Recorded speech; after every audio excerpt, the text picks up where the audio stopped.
ಮಣ್ಣಿನ ಮಗನು ಇವನು ಕೊಡುಗೈದಾನಿ, ಚಿನ್ನದ ಮಗನು ಇವನು ಅದ್ಭುತ ಜ್ಞಾನಿ.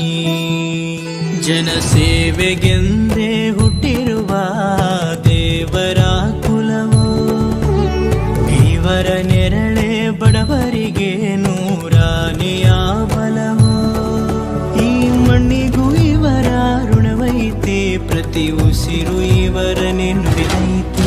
ಜಯ ರತ್ನಾಕರ ಜಯ ರತ್ನಾಕರ ಜಯ ರತ್ನಾಕರ ಜಯತೋ, ಜಯ ರತ್ನಾಕರ ಜಯ ರತ್ನಾಕರ ಜಯ ರತ್ನಾಕರ ಜಯತೋ. ಮಣ್ಣಿನ ಮಗನು ಇವನು ಕೊಡಗೈದಾನಿ, ಚಿನ್ನದ ಮಗನು ಇವನು ಅದ್ಭುತ ಜ್ಞಾನಿ. ಕಲಘಟಗಿ ಮತಕ್ಷೇತ್ರದ ಜನರು ನನಗೆ ರಾಜಕೀಯ ಮರುಜೀವನ ಕೊಟ್ಟಿರ್ತಕ್ಕಂಥವ್ರು. ನಾನು ಕಲಘಟಗಿಯಲ್ಲಿ ಇರ್ತೀನಿ, ಮುಂದೆ ಬರ್ತಕ್ಕಂಥ ದಿನಗಳಲ್ಲಿ ಇಲ್ಲೇ ಕಲಘಟಗಿಯಿಂದ ಸ್ಪರ್ಧೆ ಮಾಡ್ತೀನಿ ಅಂತ ಈ ಸಂದರ್ಭ ಕೂಡ ಹೇಳಿಕ್ಕೆ ಇಚ್ಛೆ ಬಯಸ್ತೇನೆ ಬಂಧುಗಳೇ.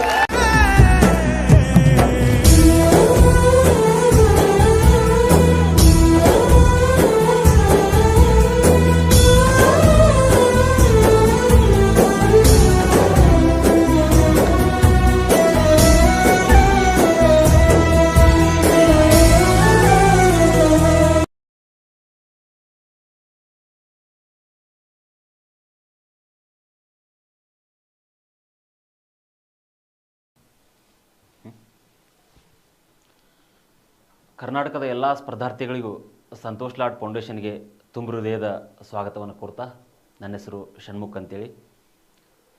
ಕರ್ನಾಟಕ ಸರ್ಕಾರದ ಮಾಜಿ ಸಚಿವರಾಗಿರ್ತಕ್ಕಂತಹ ಸನ್ಮಾನ್ಯ ಶ್ರೀ ಸಂತೋಷ್ ಲಾಡ್ ಸರ್ ಅವರ ಸಂತೋಷ್ ಲಾಡ್ ಫೌಂಡೇಶನ್ ವತಿಯಿಂದ ಇದುವರೆಗೂ ಕೂಡ ಕರ್ನಾಟಕದಾದ್ಯಂತ ಹಲವಾರು ರೀತಿಯಾಗಿರ್ತಕ್ಕಂಥ ಅಭಿವೃದ್ಧಿ ಕಾರ್ಯಗಳನ್ನು ಮಾಡ್ತಾ ಇದ್ದಾರೆ.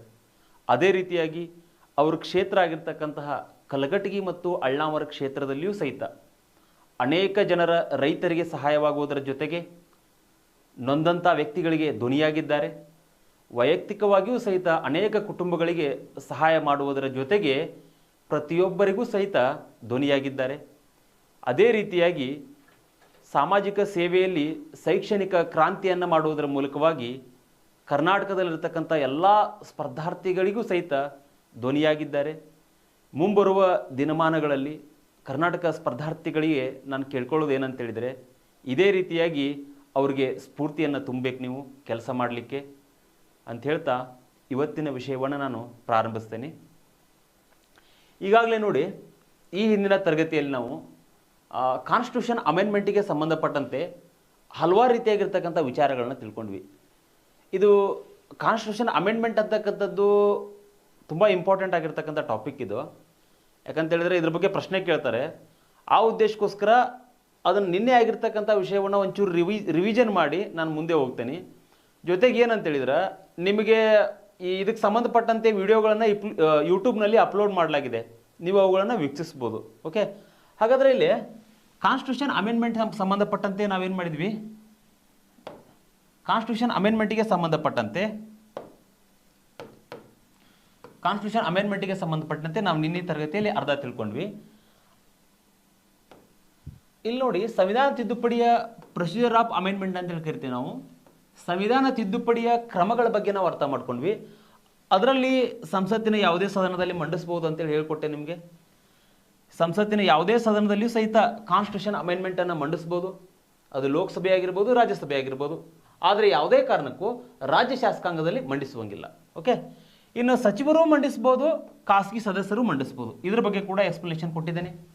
ಸಚಿವರು ಅಂತ ಹೇಳಿದ್ರೆ ಮಿನಿಸ್ಟರ್ಸು, ಪ್ರೈವೇಟ್ ಮೆಂಬರ್ಸ್ ಅಂತ ಹೇಳಿದ್ರೆ MP ಆಗಿರ್ತಾರೆ, ಬಟ್ ಮಿನಿಸ್ಟರ್ಸ್ ಆಗಿರೋದಿಲ್ಲ, ಅವರು ಕೂಡ ಮಂಡಿಸ್ಬೋದು. ಜೊತೆಗೆ ಇಲ್ಲಿ ಎರಡೂ ಸದನಗಳ ಒಪ್ಪಿಗೆ ಬೇಕು. ಸ್ಪೆಷಲ್ ಮೆಜಾರಿಟಿ ಅಂತೇಳಿ ಕರಿತೇವೆ ಇದನ್ನು ನಾವು. ಎರಡೂ ಸದನಗಳ ಒಪ್ಪಿಗೆ ಬೇಕು. ಇದ್ರ ಬಗ್ಗೆ 368 ವಿಧಿಯಲ್ಲಿ ಇದ್ರ ಬಗ್ಗೆ ಮಾಹಿತಿ ಅದ. ಈಗ ನೆಕ್ಸ್ಟ್ ಟಾಪಿಕ್ ಅದನ್ನ ನಾನು ಇದ್ರ ಬಗ್ಗೆ ಎಕ್ಸ್ಪ್ಲನೇಷನ್ ಕೊಡ್ತೇನೆ. ಜೊತೆಗೆ ಜಂಟಿ ಅಧಿವೇಶನ, ಜಾಯಿಂಟ್ ಸಿಟ್ಟಿಂಗ್ ಅಂತೇಳಿ ಕರಿತೇವೆ ನಾವು. ಅಂದರೆ ರಾಷ್ಟ್ರಪತಿಗಳು ಈ ಕಾನ್ಸ್ಟಿಟ್ಯೂಷನ್ ಅಮೆಂಡ್ಮೆಂಟಿಗೆ ಸಂಬಂಧಪಟ್ಟಂತೆ ಜಂಟಿ ಅಧಿವೇಶನವನ್ನು ಕರೆಯುವಂಗಿಲ್ಲ. ಇದಕ್ಕೆ ಸಂಬಂಧಪಟ್ಟಂತೆ ಒಂದು ಆರ್ಟಿಕಲ್ ಬರ್ತದೆ 108. ನೀವು ಅಂಬುಲೆನ್ಸ್ ನೆನಪಿಟ್ಕೊಂಡ್ಬಿಡ್ಬೇಕು. ಯಾಕಂತ ಹೇಳಿದ್ರೆ 108 ಅಂತ ಹೇಳಿದ್ರೆ ಇಲ್ಲಿ ಜಾಯಿಂಟ್ ಸಿಟ್ಟಿಂಗಿಗೆ ಸಂಬಂಧಪಟ್ಟಿರ್ತದೆ 108. ಓಕೆ, ಅದೇ ರೀತಿಯಾಗಿ ಇಲ್ಲಿ 5ನೇದು ಏನಂತ ಹೇಳಿದ್ರೆ ಅರ್ಧದಷ್ಟು ರಾಜ್ಯಗಳ ಸರಳ ಬಹುಮತ, ರೆಟಿಫಿಕೇಶನ್ ಆಫ್ ಸ್ಟೇಟ್ಸ್ ಅಂತೇಳಿ ಕರಿತೀವಿ ಇದನ್ನು ನಾವು. ಇದ್ರ ಬಗ್ಗೆ ಕೂಡ 368ನಲ್ಲಿ ಉಲ್ಲೇಖ ಅದ. ಈಗ ಇದ್ರ ಬಗ್ಗೆ ಕೂಡ ಎಕ್ಸ್ಪ್ಲನೇಷನ್ ಮಾಡ್ತೇನೆ ನಿಮಗೆ ನಾನು. ಓಕೆ, ಅದೇ ರೀತಿ ಕೊನೆಯದಾಗಿ ಬರ್ತಕ್ಕಂಥದ್ದು ಏನಂದ್ರೆ ರಾಷ್ಟ್ರಪತಿಗಳ ಅನುಮೋದನೆ ಕಡ್ಡಾಯ. ಇದ್ರ ಬಗ್ಗೆನೇ ಹೇಳ್ಕೊಡ್ತೇನೆ ನಿಮಗೆ ನಾನೀಗ. ರಾಷ್ಟ್ರಪತಿಗಳ ಅನುಮೋದನೆ ಕಡ್ಡಾಯ.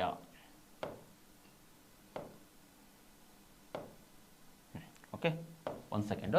ಅರ್ಧದಷ್ಟು ರಾಜ್ಯಗಳ ಸರಳ ಬಹುಮತ. ಇಲ್ಲಿ ನೋಡ್ರಿ, ನಮ್ದು ಫೆಡ್ರಲ್ ಸ್ಟೇಟ್, ಫೆಡ್ರಲ್ ಕಂಟ್ರಿ ನಮ್ದು. ಫೆಡ್ರಲ್ ಅಂತ ಹೇಳಿದ್ರೆ ಏನ್ರಿ ಇಲ್ಲಿ? ಸಂಯುಕ್ತ ವ್ಯವಸ್ಥೆ. ಸಂಯುಕ್ತ ವ್ಯವಸ್ಥೆ ಅಂತ ಹೇಳಿದ್ರೆ ಏನ್ರಿ ಇಲ್ಲಿ ನಾವೇನ್ ಮಾಡಿದ್ದೇವೆ, ಸೆಂಟ್ರಲ್ ಮತ್ತು ಸ್ಟೇಟ್ ನಡುವೆ ಏನು ಮಾಡಿದ್ದೀವಿ ಅಂತ ಹೇಳಿದ್ರೆ ಅಧಿಕಾರವನ್ನು ಹಂಚಿಕೆ ಮಾಡಿದ್ದೀವಿ ನಾವು. ಓಕೆ, ಆ ಉದ್ದೇಶಕ್ಕೋಸ್ಕರ ಈ ಸಂಯುಕ್ತತೆಗೆ ಸಂಬಂಧಪಟ್ಟಂತೆ ಕೆಲವೊಂದಿಷ್ಟು ಅಮೆಂಡ್ಮೆಂಟ್ ಮಾಡಬೇಕಾಗಿತ್ತು ಅಂತ ಹೇಳಿದ್ರೆ ಇಲ್ಲಿ ಏನಾಗುತ್ತೆ ಅಂತ ಹೇಳಿದ್ರೆ ನಮ್ಮ ಕಾನ್ಸ್ಟಿಟ್ಯೂಷನ್ ಮೇಕರ್ಸ್ ಏನು ಮಾಡಿದಾರೆ ಅಂತ ಹೇಳಿದ್ರೆ ಅರ್ಧದಷ್ಟು ರಾಜ್ಯಗಳ ಒಪ್ಪಿಗೆ ಏನು ಬೇಕಂತ ಹೇಳ್ತಾರೆ ಅವರು. ಅರ್ಧದಷ್ಟು ರಾಜ್ಯಗಳ ಒಪ್ಪಿಗೆ ಬೇಕಂತ ಹೇಳ್ತಾರೆ. ಫಾರ್ ಎಕ್ಸಾಂಪಲ್ 28 ಸ್ಟೇಟ್ ಅದಾವ ಅಂತ ತಿಳ್ಕೊಡ್ರಿ. ಇದ್ರೊಳಗಡೆ 14 ಸ್ಟೇಟ್ ಏನಾದರೂ ಈ ಒಂದು ಅಮೆಂಡ್ಮೆಂಟಿಗೆ ಮಸೂದೆಗೆ ಅಂಗೀಕಾರ ಕೊಟ್ಟರೆ ಅದೇನಾಗುತ್ತೆ ಅಂತ ಹೇಳಿದ್ರೆ ಮಸೂದೆಯಾಗಿ ರೂಪುಗೊಳ್ತದೆ. ಉದಾಹರಣೆಗೆ ರಾಷ್ಟ್ರಪತಿಗಳ ಚುನಾವಣೆ, ರಾಷ್ಟ್ರಪತಿಗಳ ಚುನಾವಣೆಗೆ ಸಂಬಂಧಪಟ್ಟಂತೆ, ಚುನಾವಣಾ ವಿಧಾನಗಳಿಗೆ ಸಂಬಂಧಪಟ್ಟಂತೆ. ಓಕೆ, ಇದೊಂದು ಎಕ್ಸಾಂಪಲ್ ನಿಮಗಿದೆ. ಓಕೆ, ಈ ರೀತಿಯಾಗಿ ಏನು ಮಾಡ್ಬೋದು ನಾವು, ಅರ್ಧದಷ್ಟು ರಾಜ್ಯಗಳ ಒಪ್ಪಿಗೆ ಜೊತೆಗೆ ಸರಳ ಬಹುಮತದ ಆಧಾರದ ಮೇಲೆ ಅಮೆಂಡ್ಮೆಂಟನ್ನು ಮಾಡ್ಬೋದು. ಓಕೆ, ಇದು ಅರ್ಥ ಆಯ್ತು ಅಂತೇಳಿ ನಾನು ಭಾವಿಸ್ಕೊಂಡಿದ್ದೀನಿ. ಇನ್ನು ರಾಷ್ಟ್ರಪತಿಗಳ ಅನುಮೋದನೆ ಕಡ್ಡಾಯ. ಇಲ್ಲಿ ನೋಡ್ರಿ, ಒಂದು ಅರ್ಥ ಮಾಡ್ಕೊಳ್ರಿ, ಇಲ್ಲಿ ರಾಷ್ಟ್ರಪತಿಗಳ ಅನುಮೋದನೆ ಕಡ್ಡಾಯ ಅಂತ ಹೇಳಿದ್ರೆ ಇಲ್ಲಿ ನೋಡ್ರಿ, ಇಲ್ಲಿ ಏನಾಗುತ್ತಾ, ಇದುವರೆಗೂ ಕೂಡ ಪ್ರೊಸೆಸ್ನ ಬಗ್ಗೆ ನಿಮಗೇನು ಹೇಳಿಕೊಟ್ಟೆ ಇಲ್ಲ ನಾನು. ಇದುವರೆಗೆ ಕೂಡ ಪ್ರೊಸೆಸ್ ಬಗ್ಗೆ ನಿಮಗೇನು ಮಾತಾಡಿದೆ ಇಲ್ಲ ನಾನು. ಸುಮಾರು ಒಂದು 6 ಪ್ರೊಸೆಸ್ ಬಗ್ಗೆ ಮಾತಾಡಿದೆ ನಾನು. 6 ಪ್ರೊಸೆಸ್ಗಳ ಬಗ್ಗೆ ಏನು ಹೇಳಿದೆ ನಾನು? ಲೋಕಸಭೆ, ಓಕೆ, ರಾಜ್ಯಸಭೆ, 2 ಸದನಗಳದಾವೆ. ಇವೆರಡೂ ಸದನಗಳಿಂದ ಓಕೆ ಒಂದು ಮಸೂದೆ ಬಂತು. ಫಾರ್ ಎಕ್ಸಾಂಪಲ್ GST ಮಸೂದೆ ಅಂತ ತಿಳ್ಕೊಡ್ರಿ. ಇದು ಬಂದ ನಂತರ ನಮ್ಮಲ್ಲಿ 1971 24ನೇ ಒಂದು ಅಮೆಂಡ್ಮೆಂಟ್ ಪ್ರಕಾರ ಇಲ್ಲಿ ರಾಷ್ಟ್ರಪತಿಗಳು ಏನದಾರಲ್ರಿ, ಪ್ರೆಸಿಡೆಂಟ್ ಏನದಾರಲ್ಲ, ಅವರು ಕಾನ್ಸ್ಟಿಟ್ಯೂಷನ್ ಅಮೆಂಡ್ಮೆಂಟಿಗೆ ಸಂಬಂಧಪಟ್ಟಂತೆ ಕಡ್ಡಾಯವಾಗಿ ಈ ಪದ ನೆನ್ಪಿಟ್ಕೊಡ್ರಿ, ಕಡ್ಡಾಯವಾಗಿ ಅವ್ರು ಏನು ಮಾಡಬೇಕು, ಸಹಿ ಮಾಡಲೇಬೇಕು. ಕಡ್ಡಾಯವಾಗಿ ಅವರು ಅನುಮೋದನೆ ಕೊಡಲೇಬೇಕು. ಆಬ್ಲಿಗೇಟರಿ ಅಂತೇಳಿ ಕರಿತೇವೆ ಇದನ್ನು ನಾವು. ಆಬ್ಲಿಗೇಟರಿ, ಕಡ್ಡಾಯವಾಗಿ ಇದನ್ನು ಅನುಮೋದನೆ ಕೊಡಲೇಬೇಕು. ಅದು ರಾಷ್ಟ್ರಪತಿಗಳ ಒಂದು ಆದ್ಯ ಕರ್ತವ್ಯ. ಇಷ್ಟು ನೆನ್ಪಿಟ್ಕೊಡ್ರಿ. ಇಲ್ಲೇನ್ರಿ, ಇಲ್ಲಿ ಲೋಕಸಭೆಯಲ್ಲಿ ರಾಜ್ಯಸಭೆಯಲ್ಲಿ ಒಪ್ಪಿಗೆ ಆದ ನಂತರ ಅದನ್ನು ರಾಷ್ಟ್ರಪತಿಗಳ ಅನುಮೋದನೆಗೆ ಕಳಿಸಲಾಗ್ತದೆ. ರಾಷ್ಟ್ರಪತಿಗಳ ಅನುಮೋದನೆಗೆ ಕಳಿಸಿದಾಗ 1971 ಸಂವಿಧಾನಕ್ಕೆ 24ನೇ ಅಮೆಂಡ್ಮೆಂಟ್ ಮಾಡೋದ್ರ ಮೂಲಕವಾಗಿ ಅದೇನಾಗುತ್ತಂದ್ರೆ ರಾಷ್ಟ್ರಪತಿಗಳು ಏನಿಲ್ಲ ಕಡ್ಡಾಯವಾಗಿ ಕಾನ್ಸ್ಟಿಟ್ಯೂಷನ್ ಅಮೆಂಡ್ಮೆಂಟಿಗೆ ಅನುಮೋದನೆ ಕೊಡಲೇಬೇಕು. ಇದು ಆಬ್ಲಿಗೇಟರಿ ಅಂತೇಳಿ ನಮ್ಮ ಸಂವಿಧಾನದಲ್ಲಿ ಉಲ್ಲೇಖ ಮಾಡಲಾಗಿದೆ. ಓಕೆ, ಇಷ್ಟು ಅಂಶ ನಿಮ್ಗೆ ಅರ್ಥ ಆಗಿದೆ ಅಂತೇಳಿ ನಾನು ಭಾವಿಸ್ತೇನೆ. ಹಾಗಾದ್ರೆ ಈ ನೆಕ್ಸ್ಟ್ ಬರ್ತಕ್ಕಂಥದ್ದು ಏನಂದ್ರೆ ಇದರಲ್ಲೇ ಇಲ್ಲಿ ನೋಡ್ರಿ, 1 ಸೆಕೆಂಡ್ ನಿಮಗೆ ಇಲ್ಲಿ ತಿದ್ದುಪಡಿಗಳ ವಿಧಗಳ ಬಗ್ಗೆ ಹೇಳ್ಕೊಡ್ಬೇಕು ನಿಮ್ಗೆ ನಾನೀಗ. ಓಕೆ, ತಿದ್ದುಪಡಿಗಳ ವಿಧಗಳ ಬಗ್ಗೆ ಹೇಳ್ಕೊಡ್ಬೇಕಲ್ಲ. ಹಿಂಗಾಗಿ ನಾನು ಇದನ್ನು ಹೇಳೋದಕ್ಕಿಂತ ಮುಂಚೆ ಏನು ಮಾಡ್ತೇನೆ, ಕೆಲವೊಂದಿಷ್ಟು ಕೇಸಸ್ಗಳ ಬಗ್ಗೆ ನಿಮಗೆ ತಿಳಿಸ್ಕೊಡ್ತೇನೆ ನಾನು. ಓಕೆ, ಕೆಲವೊಂದಿಷ್ಟು ಕೇಸಸ್ಗಳ ಬಗ್ಗೆ ನಿಮ್ಗೆ ತಿಳಿಸ್ಕೊಡ್ತೇನೆ ನಾನು. ಯಾಕಂತ ಹೇಳಿದ್ರೆ ಈ ಕೇಸಸ್ಗಳು ನಿಮ್ಗೆ ಬೇಕೇ ಬೇಕು ನಿಮ್ಗೆ ಕೇಸಸ್ಗಳು. ಓಕೆ, ಕೇಸಸ್ಗಳ ಬಗ್ಗೆ ನೀವು ತಿಳ್ಕೊಳ್ಳೇಬೇಕಾಗ್ತದೆ. ಆ ಉದ್ದೇಶಕ್ಕೋಸ್ಕರ ಕೆಲವೊಂದಿಷ್ಟು ಕೇಸಸ್ಗಳ ಬಗ್ಗೆ ನಿಮಗೆ ತಿಳಿಸ್ಕೊಡ್ತಾನೆ. ಕೇಸಸ್ ಇಲ್ಲಿ ನೋಡ್ರಿ, ಸಂವಿಧಾನ ತಿದ್ದುಪಡಿಗೆ ಸಂಬಂಧಪಟ್ಟಂತೆ ಇಲ್ಲಿ 1ನೇ ಕೇಸ್ ಏನಂತ ಹೇಳಿದ್ರೆ Shankari Prasad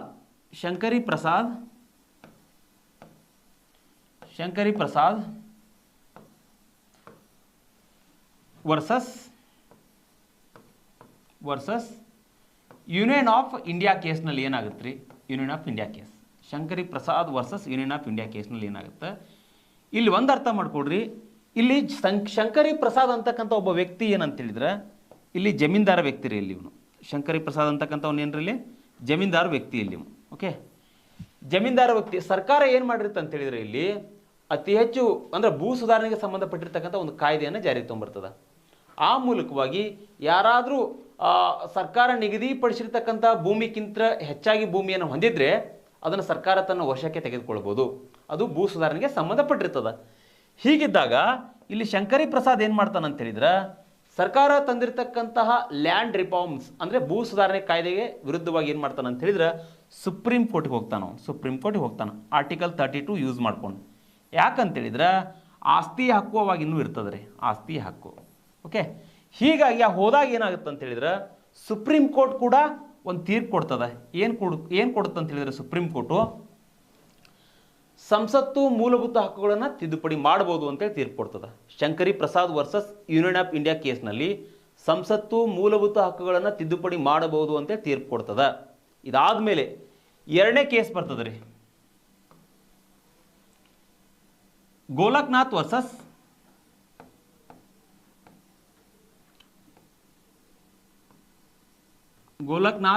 versus state of Punjab. ಈ ಕೇಸ್ನಲ್ಲಿ ಏನಾಗುತ್ತೆ ಅಂತ ಹೇಳಿದ್ರೆ ಸುಪ್ರೀಂ ಕೋರ್ಟು ಈ ಒಂದು ಶಂಕರಿ ಪ್ರಸಾದ್ ಕೇಸನ್ನೇ ಉಲ್ಲೇಖ ಮಾಡ್ತಾ ಯಾವುದೇ ರೀತಿ ಸಂಸತ್ತು ಮೂಲಭೂತ ಹಕ್ಕುಗಳನ್ನು ತಿದ್ದುಪಡಿ ಮಾಡುವಂಗಿಲ್ಲ ಅಂತ ಹೇಳ್ತದ. ಯಾವುದೇ ರೀತಿ ಸಂಸತ್ತು ಪಾರ್ಲಿಮೆಂಟ್ ಏನು ಮಾಡುವಂಗಿಲ್ಲ, ಮೂಲಭೂತ ಹಕ್ಕುಗಳನ್ನ ತಿದ್ದುಪಡಿ ಮಾಡುವಂಗಿಲ್ಲ ಅಂತ ತೀರ್ಪು ಕೊಡ್ತದ. ಫಂಡಮೆಂಟಲ್ ರೈಟ್ಸನ್ನು ಅಮೆಂಡ್ಮೆಂಟ್ ಮಾಡುವಂಗಿಲ್ಲ ಅಂತೇಳಿ ತೀರ್ಪು ಕೊಡ್ತದ. ಯಾವ ಕೇಸ್ನಲ್ಲಿ?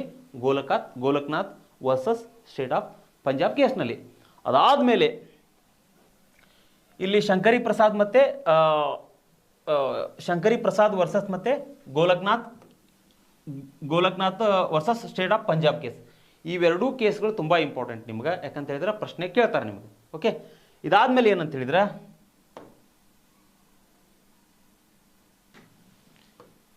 ಸಂವಿಧಾನ ವಿಧಗಳು. ಇಲ್ಲಿ ನೋಡ್ರಿ, ನಮ್ಮಲ್ಲಿ ಮುಖ್ಯವಾಗಿ ಏನಂತ ಹೇಳಿದ್ರೆ ಈ ತಿದ್ದುಪಡಿಗೆ ಸಂಬಂಧಪಟ್ಟಂತೆ 368ನೇ ವಿಧಿ ಏನು ಹೇಳುತ್ತಾ ಸಂವಿಧಾನ ತಿದ್ದುಪಡಿಗಳ ಬಗ್ಗೆ ಹೇಳ್ತದ. ತಿದ್ದುಪಡಿಗಳಿಗೆ ಸಂಬಂಧಪಟ್ಟಂತೆ ಇಲ್ಲಿ ಸರಳ ಬಹುಮತ ಉಲ್ಲೇಖ ಆಗಿಲ್ಲ, ಸಿಂಪಲ್ ಮೆಜಾರಿಟಿ ಅಂತಕ್ಕಂಥದ್ದು ಉಲ್ಲೇಖ ಆಗಿಲ್ಲ ನಮ್ಮ ಸಂವಿಧಾನದಲ್ಲಿ. ಓಕೆ, ಕೇವಲ 2 ಅಂಶಗಳು ಮಾತ್ರ ಉಲ್ಲೇಖ ಆಗಿದ್ದಾವೆ. ಯಾವ ಅಂತ ಹೇಳಿದ್ರೆ ಇಲ್ಲಿ ಒಂದು ವಿಶೇಷ ಬಹುಮತ ಅಂದರೆ special majority with ratification of state ಅಂತ ಹೇಳಿದ್ರೆ ಸಂಸತ್ತಿನ ವಿಶೇಷ ಬಹುಮತ ಪ್ಲಸ್ ಅರ್ಧ ರಾಜ್ಯಗಳ ಒಪ್ಪಿಗೆ. ಇವೆರಡೂ ಅಂಶಗಳು ಏನದಾವ ಅಂತ ಹೇಳಿದ್ರೆ ನಮ್ಮ ಸಂವಿಧಾನದಲ್ಲಿ ಉಲ್ಲೇಖ ಆಗಿದೆ. ಬಟ್ ಇದು ಉಲ್ಲೇಖ ಆಗಿಲ್ಲ. ಓಕೆ, ಈಗ ನೆಕ್ಸ್ಟ್ ಹೋಗ್ತಕ್ಕಂಥದ್ದು ಈಗ ನೋಡ್ರಿ ಸಿಂಪಲ್ ಮೆಜಾರಿಟಿ. ಇದ್ರ ಬಗ್ಗೆನ ಮಾತಾಡ್ತೇನೆ ನಾನು. ಸಿಂಪಲ್ ಮೆಜಾರಿಟಿ ಅಂದ್ರೆ ಏನ್ರಿ? ಒಂದು ಅರ್ಥ ಮಾಡ್ಕೊಳ್ರಿ, ಸಂಸತ್ತಿನಲ್ಲಿ 50% ಸದಸ್ಯರು ಹಾಜರಿದ್ದು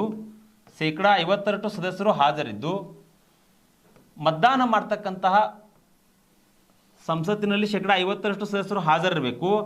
ಮತದಾನ ಮಾಡುವುದರ ಮೂಲಕವಾಗಿ ಒಂದು ಮಸೂದೆಗೆ ಅಂಗೀಕಾರವನ್ನು ಕೊಟ್ಟರೆ ಅದೇನಾಗುತ್ತೆ ಅಂತ ಹೇಳಿದ್ರೆ ಮಸೂದೆಗೆ ಅಂಗೀಕಾರ ಕೊಟ್ಟರೆ ಅದು ಸರಳ ಬಹುಮತ. ಓಕೆ ಸರ್, ಇದು ಅರ್ಥ ಆಗ್ತಾ ಇಲ್ಲ ಸರ್ ನಮ್ಗೆ ಅಂತ ಹೇಳಿದ್ರೆ ಇದ್ರ ಬಗ್ಗೆ ನಾವು ಕೇಸ್ ಸ್ಟಡಿ ಮಾಡೋಣ. ಯಾವ ಥರ ಅಂತ ಹೇಳಿದ್ರೆ ಕೇಸ್ ಸ್ಟಡಿ ಮಾಡೋಣ. ಇಲ್ಲಿ ಯಾವ ಥರ ಅಂತ ಹೇಳಿದ್ರೆ ಒಂದೇದ್ದು ಇಲ್ಲಿ ಏನು ಹೇಳಿದೆ ನಾನು, ಸರಳ ಬಹುಮತ ಅಂತ ಹೇಳಿದ್ರೆ ಸಂಸತ್ನಲ್ಲಿ 50% ಸದಸ್ಯರು ಹಾಜರಿದ್ದು ಅಲ್ಲಿ ಏನಾಗುತ್ತೆ ಅಂತ ಹೇಳಿದ್ರೆ ಪಾರ್ಲಿಮೆಂಟ್ನಲ್ಲಿ ಒಂದು ಮಸೂದೆಗೆ ಅಂಗೀಕಾರ ಕೊಟ್ಟರೆ ಅರ್ಧದಷ್ಟು ಸದಸ್ಯರು ಪಾರ್ಲಿಮೆಂಟ್ಗೆ ಅಂಗೀಕಾರ ಕೊಟ್ಟರೆ ಅದೇನಾಗುತ್ತೆ ಸರಳ ಬಹುಮತ ಆಗ್ತದೆ. ಇಲ್ಲಿ ನೋಡ್ರಿ, ಫಾರ್ ಎಕ್ಸಾಂಪಲ್ ಇವಾಗ ಲೋಕಸಭೆ ಒಳಗಡೆ 545 ಜನ ಅದಾರ ಅಂತ ತಿಳ್ಕೊಡ್ರಿ. ಆಂಗ್ಲೋ ಇಂಡಿಯನ್ ಅನ್ನು ರದ್ದು ಮಾಡಲಾಗಿದೆ, ಅವರನ್ನು ತೆಗೆದು ಹಾಕಲಾಗಿದೆ. ಬಟ್ ಇಲ್ಲಿ ಎಕ್ಸಾಂಪಲ್ಗೋಸ್ಕರ ನಾ ಹೇಳ್ತಾ ಇರೋದು. ಇಲ್ಲಿ 545 ಜನ ಎಷ್ಟದ 545 ಜನ ಇಲ್ಲಿ ಲೋಕಸಭೆ ಒಳಗಡೆ ಅದಾರ ಅಂತ ತಿಳ್ಕೊಡ್ರಿ. ಎಲ್ಲ MP ಗಳು ನಮ್ಮಲ್ಲಿ ಪ್ರೆಸೆಂಟ್ ಇರುವುದಿಲ್ಲ. ಯಾಕಂತ ಹೇಳಿದ್ರೆ MP ಗಳು ಕೆಲವೊಂದಿಷ್ಟು ಬ್ಯುಸಿ ಶೆಡ್ಯೂಲ್ಗಳು ಇರ್ತಾವೆ, ಅವ್ರು ಅಲ್ಲಿ ಹೋಗಿರ್ತಾರೆ. ಹಿಂಗಿದ್ದಾಗ ಎಲ್ಲ MP ಗಳು ಇಲ್ಲಿ ಪ್ರೆಸೆಂಟ್ ಇರುವುದಿಲ್ಲ. 545 MP ಗಳಲ್ಲಿ ಇಲ್ಲಿ ಪ್ರೆಸೆಂಟ್ ಇರ್ತಕ್ಕಂಥವ್ರು ಎಷ್ಟು ಅಂತ ಹೇಳಿದ್ರೆ 500 ಜನ ಅದಾರ ಅಂತ ತಿಳ್ಕೊಡ್ರಿ. 500 ಜನ ಅದಾರ. 500 ಜನರಲ್ಲಿ ಪ್ರೆಸೆಂಟ್ ಇದ್ದು ವೋಟ್ ಮಾಡ್ತಕ್ಕಂಥ MP ಗಳು ಎಷ್ಟು ಜನ ಅದಾರ ಅಂತ ಹೇಳಿದ್ರೆ 400 ಜನ ಅದಾರ. ಅರ್ಥ ಆಗ್ತಾ ಇದೆ ನಾ ಹೇಳೋದು ನಿಮ್ಗೆ?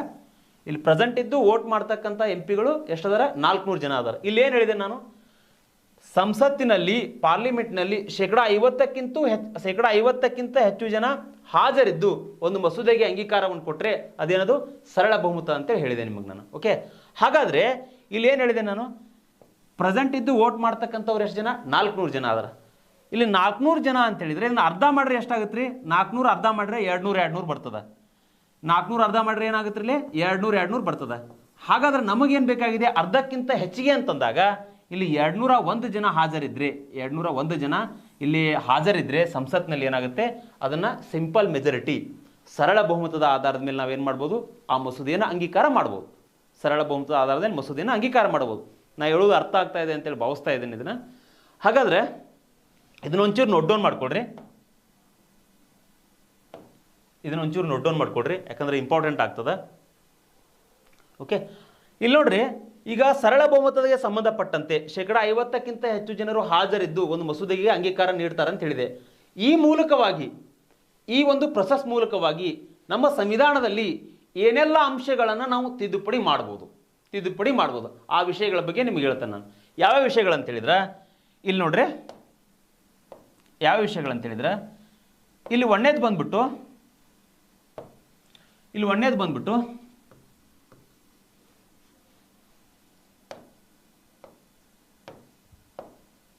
ಹೊಸ ರಾಜ್ಯಗಳ ಒಂದು ರಚನೆ. ಫಸ್ಟ್ ಬಂದ್ಬಿಟ್ಟು ಹೊಸ ರಾಜ್ಯಗಳ ಸೇರ್ಪಡೆ ಅಂತ ಮಾಡ್ಕೊಡ್ರಿ.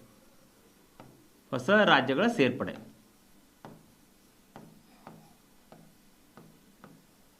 ಶೇಕಡ 50ಕ್ಕಿಂತ ಹೆಚ್ಚು ಜನರು ಹಾಜರಿದ್ದು, ಓಕೆ, ಅಲ್ಲಿ ಏನಾದ್ರು ವೋಟ್ ಮಾಡಿದರೆ ಪಾರ್ಲಿಮೆಂಟ್ನಲ್ಲಿ ಈ ಎಲ್ಲ ಅಂಶಗಳನ್ನು ನಾವೇನು ಮಾಡ್ಬೋದು, ತಿದ್ದುಪಡಿ ಮುಖಾಂತರ, ಅಮೆಂಡ್ಮೆಂಟ್ ಮುಖಾಂತರ ಸಂವಿಧಾನದಲ್ಲಿ ಸೇರಿಸ್ಬೋದು. ಅದರಲ್ಲಿ ಒಂದೇದೇನು, ಹೊಸ ರಾಜ್ಯಗಳ ಸೇರ್ಪಡೆ. ಎರಡನೇದು ಹೊಸ ರಾಜ್ಯಗಳ ರಚನೆ. ಹೊಸ ರಾಜ್ಯಗಳ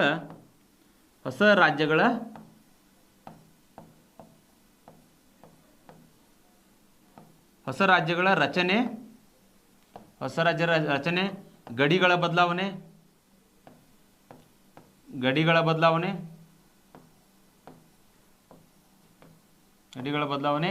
ಮತ್ತೆ ಹೆಸರುಗಳ ಬದಲಾವಣೆ.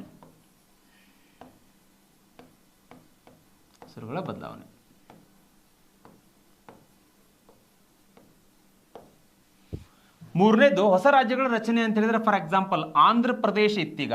ಆಂಧ್ರ ಪ್ರದೇಶದಿಂದ ನಾವೇನು ಮಾಡಿದ್ವಿ, ತೆಲಂಗಾಣವನ್ನು ರಚನೆ ಮಾಡಿದ್ವಿ. ಆ ತೆಲಂಗಾಣವನ್ನು ರಚನೆ ಮಾಡಬೇಕಾಗಿತ್ತು ಅಂದ್ರೆ ಏನು ಮಾಡಿದ್ವಿ ನಾವು, ಸಿಂಪಲ್ ಮೆಜಾರಿಟಿ. ಏನು ಸಿಂಪಲ್ ಮೆಜಾರಿಟಿ, ಸಂಸತ್ ಒಳಗಡೆ ಶೇಕಡ 50ರಷ್ಟು ಸದಸ್ಯರು ಹಾಜರಿರಬೇಕು. ಶೇಕಡ 50ರಷ್ಟು ಸದಸ್ಯರು ಹಾಜರಿದ್ರು ಅಂತ ಹೇಳಿದ್ರೆ ಅದೇನಾಗುತ್ತೆ, ಸರಳ ಬಹುಮತ ಆಗ್ತದೆ. ಆ ಮೂಲಕವಾಗಿ ತಿದ್ದುಪಡಿ ಮಾಡ್ತಕ್ಕಂಥದ್ದು ಯಾವುದಿಲ್ಲ, ಹೊಸ ರಾಜ್ಯಗಳ ರಚನೆ. ಹೊಸ ರಾಜ್ಯಗಳ ರಚನೆಗೆ ಎಕ್ಸಾಂಪಲ್ ಯಾವುದು, ಆಂಧ್ರ ಪ್ರದೇಶ ಇತ್ತು. ಆಂಧ್ರ ಪ್ರದೇಶದಿಂದ ನಾವೇನು ಮಾಡಿದ್ವಿ, ತೆಲಂಗಾಣವನ್ನು ಮಾಡಿದ್ವಿ. ಗಡಿಗಳಲ್ಲಿ ಬದಲಾವಣೆ, ಹೆಸರುಗಳಲ್ಲಿ ಬದಲಾವಣೆ. ಓಕೆ, ಇನ್ನು ಮೂರನೇದು ವಿಧಾನ ಪರಿಷತ್ತಿನ ರಚನೆ ಮತ್ತು ರದ್ದತಿ. ವಿಧಾನ ಪರಿಷತ್ತು ರಚನೆ ಮತ್ತು ರದ್ದತಿ. ವಿಧಾನ ಪರಿಷತ್ತಿನ ರಚನೆ ಮತ್ತು ರದ್ದತಿ. ಹೌದು, ಓಕೆ, 6 ಸ್ಟೇಟ್ಗಳಲ್ಲಿ ನಮ್ಮಲ್ಲಿ ವಿಧಾನ ಪರಿಷತ್ ಅದ. ಆ ವಿಧಾನ ಪರಿಷತ್ತನ್ನು ರಚನೆ ಮಾಡ್ಬೋದು, ಮತ್ತೆ ಸರಳ ಬಹುಮತದ ಆಧಾರದ ಮೇಲೆ ರದ್ದತಿಯನ್ನು ಕೂಡ ಮಾಡ್ಬೋದು. ಓಕೆ, ಇನ್ನು ನಾಲ್ಕನೇದು ಬಂದ್ಬಿಟ್ಟು ಇಲ್ಲಿ ನೋಡ್ರಿ, ರಾಷ್ಟ್ರಪತಿ ಆಗಿರ್ಬೋದು, ರಾಷ್ಟ್ರಪತಿ, ರಾಜ್ಯಪಾಲ, ಸಭಾಧ್ಯಕ್ಷರು,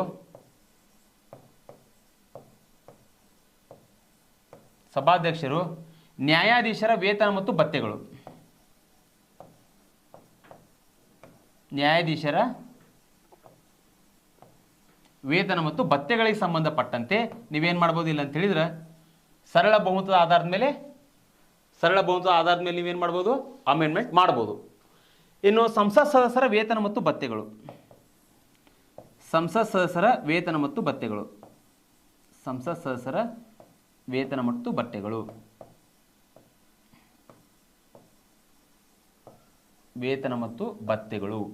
ಇದನ್ನು ಕೂಡ ನೀವು ಸಿಂಪಲ್ ಮೆಜಾರಿಟಿಯಲ್ಲಿ ಮಾಡಬಹುದು, ಸರಳ ಬಹುಮತದ ಆಧಾರದ ಮೇಲೆ ಮಾಡಬಹುದು. ಇನ್ನು ಆರನೇದು ಬಂದ್ಬಿಟ್ಟು ಕೋರಂ. ಏನ್ರಿ ಕೋರಂ ಅಂದ್ರೆ, ಸಂಸತ್ನಲ್ಲಿ ಕನಿಷ್ಠ ಹಾಜರಾಗಿರ್ಬೇಕಾಗಿರ್ತಕ್ಕಂಥ ಸದಸ್ಯರ ಸಂಖ್ಯೆ. ಕನಿಷ್ಠ ಹಾಜರಾಗಿರಬೇಕಾಗಿರ್ತಕ್ಕಂತಹ ಸದಸ್ಯರ ಸಂಖ್ಯೆ ನಾವೇನು ಕರಿತೀವಿ ಕೋರಮ್ ಅಂತೇಳಿ ಕರಿತೀವಿ. ಹೊಸ ರಾಜ್ಯಗಳನ್ನು ಸೇರ್ಪಡೆ ಮಾಡ್ಕೊಳ್ತಕ್ಕಂಥದ್ದು, ಹೊಸ ರಾಜ್ಯಗಳನ್ನ ರಚನೆ ಮಾಡಿಬಿಟ್ಟು ಗಡಿಗಳಲ್ಲಿ ಹೆಸರುಗಳಲ್ಲಿ ಬದಲಾವಣೆ ಮಾಡ್ಕೊಳ್ತಕ್ಕಂಥದ್ದು, ವಿಧಾನ ಪರಿಷತ್ತಿನ ರಚನೆ ಮಾಡ್ಕೊಳ್ತಕ್ಕಂಥದ್ದು, ರದ್ದತಿ ಮಾಡ್ಕೊಳ್ತಕ್ಕಂಥದ್ದು, ರಾಷ್ಟ್ರಪತಿ ರಾಜ್ಯಪಾಲರ ಅವ್ರ ಪೇಮೆಂಟ್ ಹೆಚ್ಚಿಗೆ ಮಾಡ್ತಕ್ಕಂಥದ್ದು, ಮತ್ತು ಸಂಸತ್ ಸದಸ್ಯರ ವೇತನ ಅವ್ರು ಕೂಡ ಸ್ಯಾಲ್ರಿನ ಹೆಚ್ಚಿಗೆ ಮಾಡ್ತಕ್ಕಂಥದ್ದು, ಜೊತೆಗೆ ಕೋರಮ್ ಅಂದರೆ ಕನಿಷ್ಠ ಹಾಜರಿರಬೇಕಾಗಿರ್ತಕ್ಕಂಥ ಸದಸ್ಯರ ಸಂಖ್ಯೆ. ಎಲ್ಲ ಅಂಶಗಳನ್ನು ಮಾಡಬೇಕಾಗಿತ್ತು ಅಂತ ಹೇಳಿದ್ರೆ ಏನು ಮಾಡ್ಬೇಕು ನಾವಿಲ್ಲಿ? ಸಿಂಪಲ್ ಮೆಜಾರಿಟಿ, ಸರಳ ಬಹುಮತ ಬೇಕಾಗ್ತದೆ. ಓಕೆ, ಇಷ್ಟು ವೆರಿ ಇಂಪಾರ್ಟೆಂಟ್. ಓಕೆ, ಈಗ ಎರಡನೇ ಅಂಶ ವಿಶೇಷ ಬಹುಮತ. ವಿಶೇಷ ಬಹುಮತ ಅಂದರೆ ಏನ್ರಿ? ವಿಶೇಷ ಬಹುಮತ ಸ್ಪೆಷಲ್ ಮೆಜಾರಿಟಿ ಅಂತೇಳಿ ಕರಿತೀವಿ ನಾವು. ಸ್ಪೆಷಲ್ ಮೆಜಾರಿಟಿ, ಇಲ್ಲಿ ಸ್ಪೆಷಲ್ ಮೆಜಾರಿಟಿ ಅಂತೇಳಿದ್ರೆ ಇಲ್ಲಿ ನೋಡ್ರಿ, ಪಾರ್ಲಿಮೆಂಟ್ನಲ್ಲಿ ಸಂಸತ್ನಲ್ಲಿ 50%ಕ್ಕಿಂತ ಹೆಚ್ಚು ಸದಸ್ಯರು ಹಾಜರಿದ್ದು, ಅರ್ಥ ಮಾಡಿಕೊಡ್ರಿ, 50%ಕ್ಕಿಂತ ಹೆಚ್ಚು ಜನರು ಹಾಜರಿದ್ದು ಇಲ್ಲಿ 2/3 ಸದಸ್ಯರು ಒಂದು ಮಸೂದೆಗೆ ಅಂಗೀಕಾರವನ್ನು ನೀಡಿದರೆ, 2/3 ಸದಸ್ಯರು ಒಂದು ಮಸೂದೆಗೆ ಅಂಗೀಕಾರವನ್ನು ನೀಡಿದರೆ, ಓಕೆ, ಅಂಗೀಕಾರವನ್ನು ನೀಡಿದರೆ ಏನಾಗುತ್ತೆ ಅಂತ ಹೇಳಿದ್ರೆ ಅದು ವಿಶೇಷ ಬಹುಮತ ಆಗ್ತದೆ. ಸಂಸತ್ನಲ್ಲಿ 50% ಸದಸ್ಯರು ಹಾಜರಿರಬೇಕು, ಹಾಜರಿದ್ದು ಒಂದು ಮಸೂದೆಗೆ ಏನಂತ ಹೇಳಿದ್ರೆ 2/3 ಸದಸ್ಯರು ಬೆಂಬಲವನ್ನು ಕೊಟ್ಟರೆ ಅದೇನಾಗುತ್ತೆ ಅಂತ ಹೇಳಿದ್ರೆ ವಿಶೇಷ ಬಹುಮತ ಆಗ್ತದೆ. ಅದನ್ನು ಸ್ಪೆಷಲ್ ಮೆಜಾರಿಟಿ ಅಂತೇಳಿ ಕರಿತೀವಿ. ಹಾಗಾದರೆ ಈ ಸ್ಪೆಷಲ್ ಮೆಜಾರಿಟಿ ಬಗ್ಗೆ ನಾನು ಒಂದು ಕೇಸ್ ಸ್ಟಡಿ ಮಾಡೋಣ, ಇದ್ರ ಬಗ್ಗೆ ಕೂಡ ಅರ್ಥ ಮಾಡ್ಕೊಳ್ಳೋಣ ನಾವು. ಯಾವ ಥರ ಅಂತ ಹೇಳಿದ್ರೆ, ಫಾರ್ ಎಕ್ಸಾಂಪಲ್ ಈಗ ನೋಡ್ರಿ, ಲೋಕಸಭೆ ಒಳಗಡೆ ಎಷ್ಟು ಜನ ಅದಾರ ರೀ? ನಮ್ಮ ಪ್ರೆಸೆಂಟು ಲೋಕಸಭೆ ಒಳಗಡೆ 545 ಜನ ಅದಾರ ಅಂತ ತಿಳ್ಕೊಡ್ರಿ. 545 ಜನ. ಮೆಜಾರಿಟಿ ಎಷ್ಟು ಬೇಕು ರೀ? ಮೆಜಾರಿಟಿ ಅಂದ್ರೆ 545 ಜನ 50% ಅಂತ ಹೇಳಿದ್ರೆ 273 ಆಗ್ತದೆ. ನಾ ಏನು ಹೇಳಿದೆ ನಿಮಗೆ? ಸಂಸತ್ತಿನಲ್ಲಿ 50%ಕ್ಕಿಂತ ಹೆಚ್ಚು ಜನರು ಹಾಜರಿರಬೇಕು, ಹಾಜರಿದ್ದು ಮಸೂದೆಗೆ 2/3 ಸದಸ್ಯರು ಬೆಂಬಲವನ್ನು ಕೊಡಬೇಕು. ಅದೇನಾಗುತ್ತೆ ಅಂತೇಳಿದ್ರೆ ಅಮೆಂಡ್ಮೆಂಟ್ ಆಗ್ತದೆ ಅಂತ ಹೇಳಿದೆ. ಇಲ್ಲಿ 545 ಅಂತ ಹೇಳಿದ್ರೆ ಇದರ ಅರ್ಧ ಮಾಡ್ರಿ ನೀವು, 273 ಮೆಜಾರಿಟಿ ಬೇಕು. ಓಕೆ, ಅವತ್ತು ಪ್ರೆಸೆಂಟ್ ಇದ್ದು ವೋಟ್ ಮಾಡ್ತಕ್ಕಂಥವ್ರು ಎಷ್ಟು ಜನ ಅಂತ ಹೇಳಿದ್ರೆ 400 ಜನ ಆದಾರ ಅಂತ ತಿಳ್ಕೊಡ್ರಿ. 400 ಜನ ಆದಾರ ಅಂತ ತಿಳ್ಕೊಡ್ರಿ. ಇಲ್ಲಿ 400 ಅಂತ ಹೇಳಿದ್ರೆ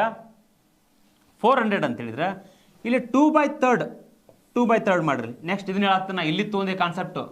2/3 ಅಂತ ಹೇಳಿದ್ರೆ 2/3 ಇಂಟು 400 ಮಾಡ್ರಿ.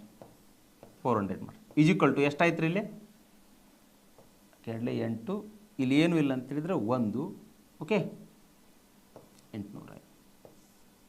ಇದನ್ನೆಲ್ಲ ಕ್ಯಾಲ್ಕುಲೇಟ್ ಮಾಡಿದರೆ ಎಷ್ಟು ಬರುತ್ತೆ ಅಂತ ಹೇಳಿದ್ರೆ ನಿಮ್ಗೆ 266 ಪಾಯಿಂಟ್ ಸಮಥಿಂಗ್ ಏನೋ ಬರ್ತದೆ, ಪಾಯಿಂಟ್ ಬರ್ತದೆ.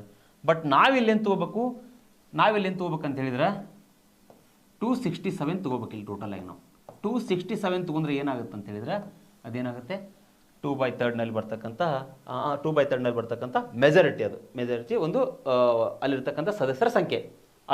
ಅರ್ಥ ಆಗಿದೆ ಅಂತೇಳಿ ಭಾವಿಸ್ತಾ ಇದ್ದಾನೆ. ಇದನ್ನು ಇನ್ನೊಂದು ಸಲ ಹೇಳ್ತಾನೆ ಕೇಳ್ರಿ. ಸ್ಪೆಷಲ್ ಮೆಜಾರಿಟಿ ಅಂತ ಹೇಳಿದ್ರೆ ಸಂಸತ್ತಿನಲ್ಲಿ 50%ಕ್ಕಿಂತ ಹೆಚ್ಚು ಜನರು ಹಾಜರಿರಬೇಕು, ಹಾಜರಿದ್ದು ಮಸೂದೆಗೆ ಅಂಗೀಕಾರ ಕೊಡಬೇಕಾಗಿತ್ತು ಅಂತ ಹೇಳಿದ್ರೆ 2/3 ಸದಸ್ಯರು ಬೆಂಬಲವನ್ನು ಕೊಟ್ಟರೆ ಅದೇನಾಗುತ್ತೆ ಮಸೂದೆಯಾಗಿ ರೂಪುಗೊಳ್ತದೆ. 2/3 ಅಂತ ಹೇಳಿದ್ರೆ ಇಲ್ಲಿ 545 ಜನ ಹಾಜರದಾರ ಅಂತ ತಿಳ್ಕೊಡ್ರಿ. ಎಲ್ಲಿ? ಪಾರ್ಲಿಮೆಂಟ್ನಲ್ಲಿ. 545 ಜನದಲ್ಲಿ ಮೆಜಾರಿಟಿ ಎಷ್ಟು ಬೇಕು ನಮ್ಗೆ?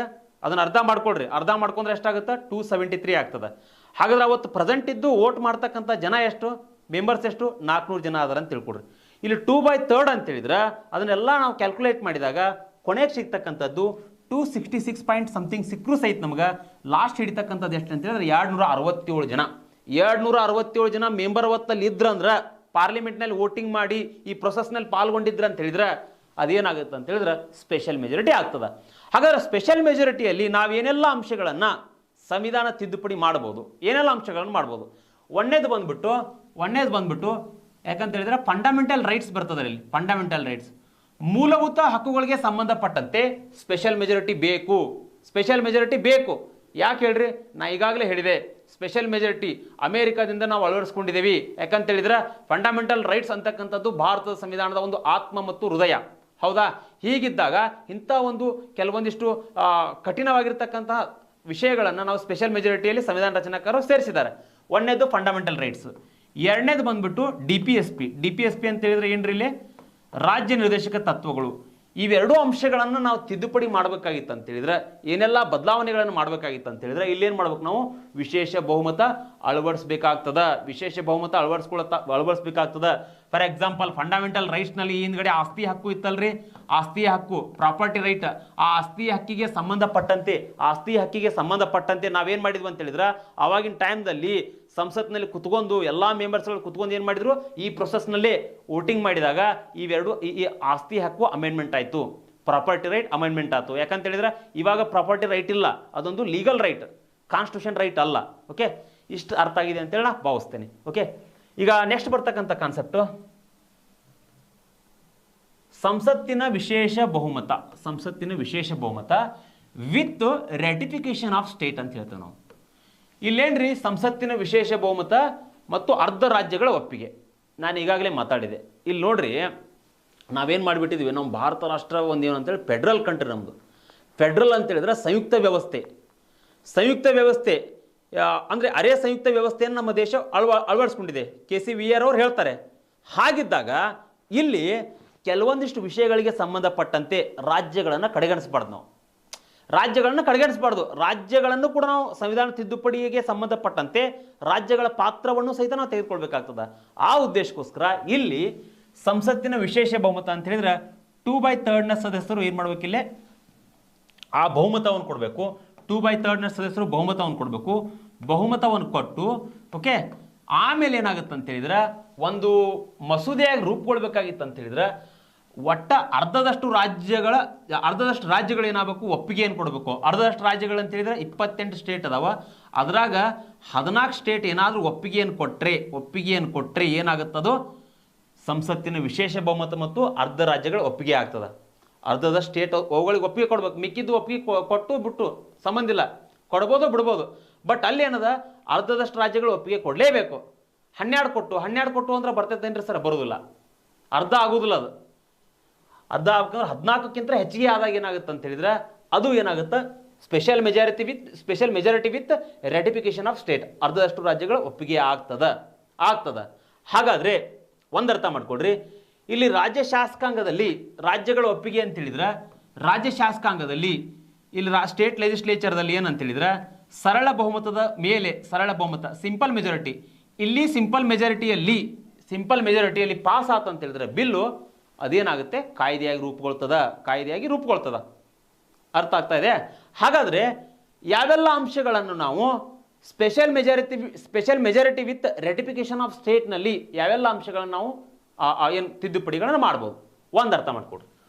ಇಲ್ಲಿ ಒಂದನೇದು ಬಂದ್ಬಿಟ್ಟು ಇದನ್ನೊಂಚೂರು ನೋಟ್ ಡೌನ್ ಮಾಡ್ಕೊಡ್ರಿ.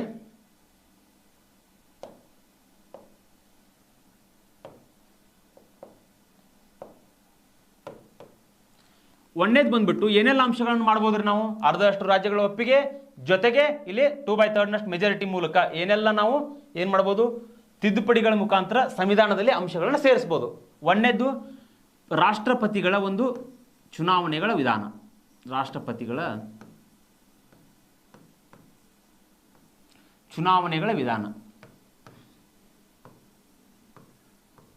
ಚುನಾವಣೆಗಳ ವಿಧಾನಕ್ಕೆ ಸಂಬಂಧಪಟ್ಟಂತೆ ಈಗ ಎರಡನೇದು ಬಂದ್ಬಿಟ್ಟು ರಾಷ್ಟ್ರಪತಿ ಚುನಾವಣೆ ಮತ್ತು ಕೇಂದ್ರ ಮತ್ತು ಇನ್ನೊಂದು ಏನಂತ ಹೇಳಿದ್ರೆ ಕೇಂದ್ರ ಮತ್ತು ರಾಜ್ಯಗಳ ಕಾರ್ಯಾಂಗೀಯ ಸಂಬಂಧ, ರಾಜ್ಯಗಳ ಕಾರ್ಯಾಂಗೀಯ ಸಂಬಂಧ, ಎಕ್ಸಿಕ್ಯೂಟಿವ್ ರಿಲೇಷನ್ಸ್ ಬಗ್ಗೆ, ಕೇಂದ್ರ ಮತ್ತು ರಾಜ್ಯಗಳ ಕಾರ್ಯಾಂಗೀಯ ಸಂಬಂಧ. ಮೂರನೇದು ಕೇಂದ್ರ ಮತ್ತು ರಾಜ್ಯಗಳ ಶಾಸಕಾಂಗೀಯ ಸಂಬಂಧ. ನಾ ಏನು ಹೇಳಿದೆ ನಿಮಗೆ, ಈ ಅಂಶ ಹೇಳಬೇಕಾದ್ರೆ ಒಂದು ಪದವನ್ನು ಉಲ್ಲೇಖ ಮಾಡಿದೆ. ನಾ ಏನು ಪದವನ್ನು ಉಲ್ಲೇಖ ಮಾಡಿದೆ, ಇದ್ರ ಬಗ್ಗೆ ಹೇಳ್ಬೇಕಾಗಿತ್ತು ಅಂತ ಹೇಳಿದ್ರೆ, India is a federal country. Federal ನೆನ್ಪಿಟ್ಕೊಳ್ರಿ, ಸಂಯುಕ್ತ ವ್ಯವಸ್ಥೆಯನ್ನು ಒಳಗೊಂಡಿರ್ತಕ್ಕಂಥ ಒಂದು ರಾಷ್ಟ್ರ. ಆದರೂ ಕೂಡ KCVR ಅವ್ರು ಏನು ಹೇಳ್ತಾರೆ ಅಂತ ಹೇಳಿದ್ರೆ ಅರೆ ಸಂಯುಕ್ತ ಅಂತಕ್ಕಂತಹ ಕ್ವಾಸಿ ಫೆಡ್ರಲ್ ಅಂತಕ್ಕಂಥ ಪದವನ್ನು ಬಳಕೆ ಮಾಡಿದರೆ ಇದ್ರ ಬಗ್ಗೆ ಪ್ರಶ್ನೆ ಕೂಡ ಕೇಳಿದ್ದಾರೆ, ನೆನ್ಪಿಟ್ಕೊಡ್ರಿ. ಹಾಗಿದ್ದಾಗ ಇಲ್ಲಿ ಫೆಡ್ರಲ್ ಅಂತೇಳಿ ನಾ ಹೇಳಿದೆ ನನ್ನ ಬಳಿಕ ಅದಕ್ಕೆ ಸಂಬಂಧಪಟ್ಟಂಥ ಅಂಶಗಳು ಇರಲೇಬೇಕಲ್ರಿ. ಆ ಅಂಶಗಳು ಯಾವುದ್ರಿಲ್ಲ, ಕೇಂದ್ರ ಮತ್ತು ರಾಜ್ಯಗಳ ನಡುವೆ ಕಾರ್ಯಾಂಗೀಯ ಸಂಬಂಧಗಳು, ಕೇಂದ್ರ ಮತ್ತು ರಾಜ್ಯಗಳ ನಡುವಿನ ಶಾಸಕಾಂಗೀಯ ಸಂಬಂಧಗಳು, ಇಂತಹ ವಿಚಾರಗಳನ್ನು ನಾವು ತಿದ್ದುಪಡಿ ಮಾಡ್ಬೋದು. ಓಕೆ, ಇಂಥ ವಿಚಾರಗಳನ್ನ ನಾವು ತಿದ್ದುಪಡಿ ಮಾಡ್ಬೋದು. ಹಾಗಾದರೆ ಇಲ್ಲಿ ಏನು ಅರ್ಥ ಮಾಡ್ಕೊಂಡ್ರೆ ನೀವು ಸಂಸತ್ತಿನ ವಿಶೇಷ ಬಹುಮತ ವಿತ್ ಅರ್ಧ ರಾಜ್ಯಗಳ ಒಪ್ಪಿಗೆ, ಇಷ್ಟು ಅಂಶ ನೀವು ನೋಟ್ ಡೌನ್ ಮಾಡಿಕೊಡ್ರಿ. ಓಕೆ, ನೋಟ್ ಡೌನ್ ಮಾಡಿಕೊಡ್ರಿ. ಇನ್ನು ಸಂವಿಧಾನದ ಪ್ರಮುಖ ತಿದ್ದುಪಡಿಗಳು ಇಲ್ಲಿ ನೋಡ್ರಿ. ಸರಳ ಬಹುಮತದ ಬಗ್ಗೆ ಅರ್ಥ ಮಾಡ್ಕೊಂಡ್ವಿ. ಸರಳ ಬಹುಮತ ಆಲ್ರೆಡಿ ನಮ್ಮ ಸಂವಿಧಾನದಲ್ಲಿ 368ರ ವಿಧಿಯಡಿಯಲ್ಲಿ ಇಲ್ಲ. ಅದು ವಿಶೇಷ ಬಹುಮತದ ಬಗ್ಗೆ ಅರ್ಥ ಮಾಡ್ಕೊಂಡ್ವಿ. ಅದಾದಮೇಲೆ ವಿಶೇಷ ಬಹುಮತ 2/3 ವಿತ್ ರಾಜ್ಯಗಳ ಒಪ್ಪಿಗೆ, ಅದ್ರ ಬಗ್ಗೆ ಅರ್ಥ ಮಾಡ್ಕೊಂಡ್ವಿ. ಇದೆಲ್ಲ ಆದ ನಂತರ ಇದುವರೆಗೂ ಕೂಡ ಸಂವಿಧಾನ ಜಾರಿಗೆ ಬಂದು ಇದುವರೆಗೂ ಕೂಡ ನಮ್ಮ ಸಂವಿಧಾನದಲ್ಲಿ ಎಷ್ಟೆಲ್ಲ ಅಂಶಗಳನ್ನು ತಿದ್ದುಪಡಿ ಮಾಡಲಾಗಿದೆ, ಏನೆಲ್ಲ ಅಂಶಗಳನ್ನ ಹಾಕಲಾಗಿದೆ ಅಂತ ಹೇಳಿದ್ರೆ ಇದು ಇಂಪಾರ್ಟೆಂಟ್ ಆಗ್ತದೆ ನೋಡ್ರಿ. ಪರೀಕ್ಷೆಗೆ ಕೇಳ್ತಾರೆ ಇವು ಅಮೆಂಡ್ಮೆಂಟ್ಸ್ಗಳ ಬಗ್ಗೆ 1-2 ಪ್ರಶ್ನೆಗಳು ಇದ್ದೇ ಇರ್ತವೆ. ಅದರಲ್ಲಿ ಒಂದೇದೇನಂದ್ರೆ CA ಮೀನ್ಸ್ ಕಾನ್ಸ್ಟಿಟ್ಯೂಷನ್ ಅಮೆಂಡ್ಮೆಂಟ್. ಇಲ್ಲಿ ಸಂವಿಧಾನ ಜಾರಿಗೆ ಬಂದು 1 ವರ್ಷದಲ್ಲೇ ಅಮೆಂಡ್ಮೆಂಟ್ ಆಗ್ತದೆ. ಅದ್ಯಾವುದು ಅಂತ ಹೇಳಿದ್ರೆ 9ನೇ ಅನುಸೂಚಿ ಏನು ಹೇಳ್ತದೆ, ಭೂ ಸುಧಾರಣೆ ಬಗ್ಗೆ ಹೇಳ್ತದೆ, ಲ್ಯಾಂಡ್ ರಿಫಾರ್ಮ್ಸ್ ಬಗ್ಗೆ ಹೇಳ್ತದೆ. ಈಗಾಗಲೇ ಹೇಳಿದೆ ನಾನು. ಲ್ಯಾಂಡ್ ರಿಫಾರ್ಮ್ಸ್ ಬಗ್ಗೆ ಏನು ಹೇಳುತ್ತೆ ಅಂತ ಹೇಳಿದ್ರೆ ಅದ್ರ ಬಗ್ಗೆ ಉಲ್ಲೇಖ ಮಾಡಿದ್ದೀನಿ. ರಾಜ್ಯ ಸರ್ಕಾರ ಏನು ಮಾಡ್ಬೋದು, ಈ ಲ್ಯಾಂಡ್ ರಿಫಾರ್ಮ್ಸ್ಗೆ ಸಂಬಂಧಪಟ್ಟಂತೆ, ಭೂ ಸುಧಾರಣೆಗೆ ಸಂಬಂಧಪಟ್ಟಂತೆ, ಭೂಮಿಗೆ ಸಂಬಂಧಪಟ್ಟಂತೆ ಕಾನೂನನ್ನು ಮಾಡಿದಾಗ ಅದನ್ನು ಯಾರು ಕೂಡ ಪ್ರಶ್ನಿಸುವಂಗಿಲ್ಲ, ಅದನ್ನು ಯಾರು ಕೂಡ ಪ್ರಶ್ನೆ ಮಾಡುವಂಗಿಲ್ಲ, ಅದಕ್ಕೆ ಸಂಬಂಧಪಟ್ಟಂತೆ ಕೋರ್ಟಿಗೆ ಹೋಗುವಂಗಿಲ್ಲ ಅಂಥೇಳಿ ಇಲ್ಲಿ ಏನು ಹೇಳುತ್ತೆ 1951 9ನೇ ಅನುಸೂಚಿಯಲ್ಲಿ ಉಲ್ಲೇಖ ಮಾಡಲಾಗಿದೆ. 1ನೇ ಅಂಶ ತಿಳ್ಕೊಂಡ್ರಿ ನೀವು. ಇದು 1ನೇ ಅಂಶ. ಓಕೆ, ಇನ್ನು 2ನೇ ಅಂಶ ಏನಂತೇಳಿದ್ರೆ ಇಲ್ಲಿ 15 ಉಪವಿಧಿ 4ರಲ್ಲಿ ಏನು ಹೇಳಲಾಗಿದೆ ಅಂತೇಳಿದ್ರೆ ರಾಜ್ಯವು ಸ್ಟೇಟ್ ಏನು ಮಾಡ್ಬೋದು ಅಂತೇಳಿದ್ರೆ ಕೆಲವೊಂದಿಷ್ಟು ಹಿಂದುಳಿದ ವರ್ಗದವರದವ್ರು ನಮ್ಮಲ್ಲಿ ಹಿಂದುಳಿದ ಹಿಂದುಳಿದ ವರ್ಗದವರಿಗೆ ಅಂದರೆ OBCಗೆ ಸಂಬಂಧಪಟ್ಟಂತೆ ಅವರ ಒಂದು ಕಲ್ಯಾಣಕ್ಕೆ ಸಂಬಂಧಪಟ್ಟಂತೆ ರಾಜ್ಯವು ಹಲವಾರು ರೀತಿಯಾಗಿರ್ತಕ್ಕಂಥ ಕಾರ್ಯಕ್ರಮಗಳನ್ನು ಹಾಕೊಳ್ಬೋದು. ತಪ್ಪಲ್ಲ ಅಂತ ಹೇಳ್ತದ. ಓಕೆ, ಇವೆರಡು ಅಂಶಗಳು ಭೂ ಸುಧಾರಣೆಯಲ್ಲಿ ಬರ್ತಕ್ಕಂಥ ಅಂಶಗಳು. ಈಗ ಇನ್ನೊಂದೇನೆಂದ್ರೆ ಕೆಲವೊಂದಿಷ್ಟು ಮಹತ್ವವಾಗಿರ್ತಕ್ಕಂತಹ ತಿದ್ದುಪಡಿಗಳನ್ನು ಮಾತ್ರ ಉಲ್ಲೇಖ ಮಾಡಿದ್ದೇನೆ ಇದನ್ನು ನಾನು. ಯಾಕಂದರೆ ಈಗಾಗಲೇ 106 ತಿದ್ದುಪಡಿಗಳಾಗಿದ್ದಾವೆ. ಅವೆಲ್ಲ ಹೇಳ್ಕೋತ ಕೂತ್ಕೊಳ್ಳೋಕ್ಕಾಗೋದಿಲ್ಲ. ಯಾಕೆ ಹೇಳ್ರಿ, ಅವು ಕೆಲವೊಂದಿಷ್ಟು ಇಂಪಾರ್ಟೆಂಟ್ ಪರೀಕ್ಷೆಯಲ್ಲಿ ಏನು ಕೇಳ್ತಾರಲ್ಲ ಅವನಷ್ಟು ಮಾತ್ರ ನಾನು ಇಲ್ಲಿ ಏನು ಮಾಡಿದ್ದೀನಿ, ಅಮೆಂಡ್ಮೆಂಟ್ಸ್ಗಳನ್ನು ಹಾಕಿದ್ದೀನಿ ಆ ಉದ್ದೇಶಕ್ಕೆ. ಓಕೆ, ಹಾಗಾದ್ರೆ ಇಲ್ಲಿ 7ನೇ ಕಾನ್ಸ್ಟಿಟ್ಯೂಷನ್ ಅಮೆಂಡ್ಮೆಂಟ್ ಏನು ಹೇಳುತ್ತೆ ಅಂತ ಹೇಳಿದ್ರೆ 1956ರಲ್ಲಿ ಆಗ್ತದೆ. 14 ರಾಜ್ಯಗಳು 6 ಕೇಂದ್ರಾಡಳಿತ ಪ್ರದೇಶಗಳಿಗೆ ಸಂಬಂಧಪಟ್ಟಿದೆ. 14 ರಾಜ್ಯಗಳು 6 ಕೇಂದ್ರಾಡಳಿತ ಪ್ರದೇಶಗಳಿಗೆ ಸಂಬಂಧಪಟ್ಟಿದೆ. 1956ರಲ್ಲಿ ಏನಾಗುತ್ತೆ ಅಂತ ಹೇಳಿದ್ರೆ ನಾ ಈಗಾಗಲೇ ಮಾತಾಡಿದೆ ನಿಮ್ಗೆ, ಭಾಷೆಗಳ ಆಧಾರದ ಮೇಲೆ ರಚನೆಯಾದ ಮೊದಲ ರಾಜ್ಯ ಯಾವುದ್ರಿ, ಆಂಧ್ರ ಪ್ರದೇಶ ರಾಜ್ಯ.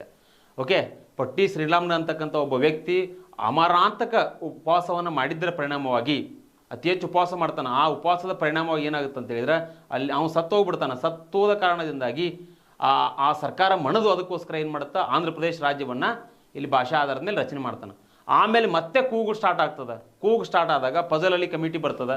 ಆ ಕಮಿಟಿಯ ಶಿಫಾರಸಿನ ಅನುಗುಣವಾಗಿ ಏನಾಗುತ್ತೆ ಅಂತ ಹೇಳಿದ್ರೆ ಇಲ್ಲಿ 14 ರಾಜ್ಯಗಳ ರಚನೆ ಆಗ್ತವೆ. ಜೊತೆಗೆ 6 ಕೇಂದ್ರಾಡಳಿತ ಪ್ರದೇಶಗಳು ಕೂಡ ರಚನೆ ಆಗ್ತವೆ.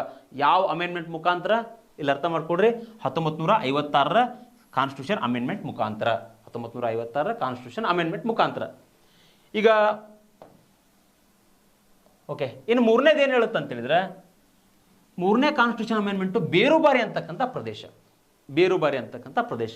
ಇಲ್ಲಿ ನೋಡ್ರಿ, ನಮ್ಮಲ್ಲಿ ಏನಾಗಿತ್ತು, ಈ ರ್ಯಾಡ್ಕ್ಲಿಫ್ ಅಂತಕ್ಕಂಥ ಒಬ್ಬ ವ್ಯಕ್ತಿ ಇವು ಏನು ಮಾಡಿದ್ದಂತ ಹೇಳಿದ್ರೆ ರ್ಯಾಡ್ಕ್ಲಿಫ್ ಆಲ್ರೆಡಿ ನಮ್ಮ ಭಾರತ ಮತ್ತು ಪಾಕಿಸ್ತಾನ್ ಗಡಿಯನ್ನು ಆತ ನಿರ್ಮಾಣ ಮಾಡಿದ್ದಾನೆ.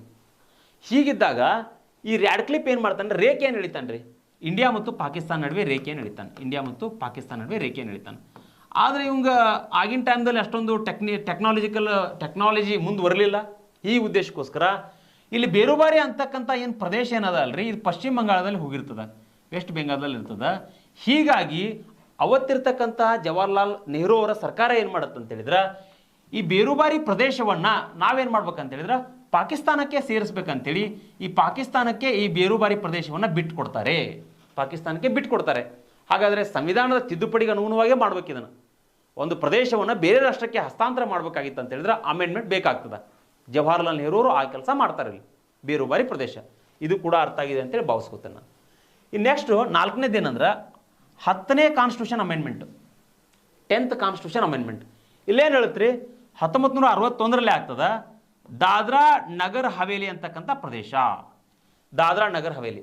ಇಲ್ಲಿ ನೋಡ್ರಿ, ಈ ದಾದ್ರಾ ಮತ್ತು ದಾದ್ರಾ ನಗರ್ ಹವೇಲಿ ಅಂತಕ್ಕಂಥ ಈ ಒಂದು ಪ್ರದೇಶಗಳೇನದಾವಲ್ಲ, ಈ ಹಿಂದ್ಗಡೆ ಪೋರ್ಚುಗೀಸರಿಂದ ಆಳ್ವಿಕೆಗೆ ಒಳಪಟ್ಟಿದ್ವು. ಇವು ಪೋರ್ಚುಗೀಸರಿಂದ ಆಳ್ವಿಕೆಗೆ ಒಳಪಟ್ಟಿವು. ಇಲ್ಲಿ ನೆಹರು ಅವ್ರು ಏನು ಮಾಡ್ತಾರೆ, ಒಪ್ಪಂದವನ್ನು ಮಾಡಿಕೊಳ್ಳುವುದರ ಮೂಲಕವಾಗಿ ಈ ಒಂದು ದಾದ್ರಾ ನಗರ್ ಹವೇಲಿ ಇಲ್ಲಿ ಬರ್ತಾವ್ರಿ ಇವು. ಓಕೆ, ದಾದ್ರಾ ನಗರ್ ಹವೇಲಿ ಅಂತಕ್ಕಂತಹ 3 ಪ್ರದೇಶಗಳನ್ನು ಏನು ಮಾಡ್ತಾರೆ, ಕೇಂದ್ರಾಡಳಿತ ಪ್ರದೇಶವನ್ನಾಗಿ ನಿರ್ಮಾಣ ಮಾಡ್ತಾರೆ. ಹಾಗಾದರೆ ದಾದ್ರಾ ನಗರ್ ಹವೇಲಿ ಈಗೇನದಾವ, ಕೇಂದ್ರಾಡಳಿತ ಪ್ರದೇಶವಾಗಿ ಅದಾವ, ಉಳ್ಕೊಂಡಿದ್ದಾವೆ. ಓಕೆ, ಇದು ಕೂಡ ನಿಮ್ಗೆ ಅರ್ಥ ಆಗಿದೆ ಅಂತೇಳಿ ಭಾವಿಸ್ಕೊತೇನೆ ನಾನು. ಇನ್ನು 12ನೇ ಕಾನ್ಸ್ಟಿಟ್ಯೂಷನ್ ಅಮೆಂಡ್ಮೆಂಟ್ ಏನು ಹೇಳುತ್ತೆ ಅಂತ ಹೇಳಿದ್ರೆ, ಡಿಯು ದಮನ್ ಗೋವಾ, ಈ ಅಂದರೆ 2ನ್ನ ಕೇಂದ್ರಾಡಳಿತ ಪ್ರದೇಶವನ್ನಾಗಿ ಮಾಡ್ತಾರೆ, 25ನೇ ರಾಜ್ಯವನ್ನಾಗಿ ಗೋವನ್ನಾಗಿ ರಚನೆ ಮಾಡ್ತಾರೆ. ಹಾಗಾದರೆ ಇಲ್ಲಿ ಅರ್ಥ ಮಾಡ್ಕೊಡ್ರಿ,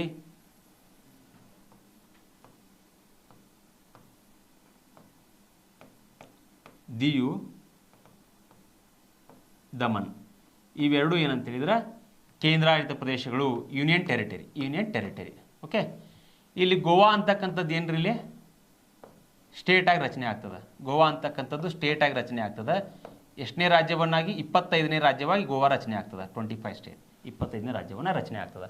ಹಾಗಾದರೆ ಈ ಡಿಯು ಡಮನ್ ಅಂತಕ್ಕಂಥ 2 ಪ್ರದೇಶವನ್ನು ಕೇಂದ್ರಾಡಳಿತ ಪ್ರದೇಶವನ್ನಾಗಿ ನಿರ್ಮಾಣ ಮಾಡ್ತಾರೆ. ಜೊತೆಗೆ ಗೋವಾವನ್ನು ಏನು ಮಾಡ್ತಾರೆ ಅಂತ ಹೇಳಿದ್ರೆ ಇಲ್ಲಿ ರಾಜ್ಯವನ್ನಾಗಿ ನಿರ್ಮಾಣ ಮಾಡ್ತಾರೆ. ಯಾವ ತಿದ್ದುಪಡಿ ಕೇಳಿದ್ದಾರೆ ಪ್ರಶ್ನೆ, ಯಾವ ತಿದ್ದುಪಡಿ ಅಂತ ಹೇಳಿದ್ರೆ 12ನೇ ಕಾನ್ಸ್ಟಿಟ್ಯೂಷನ್ ಅಮೆಂಡ್ಮೆಂಟು 1962ರಲ್ಲಿ.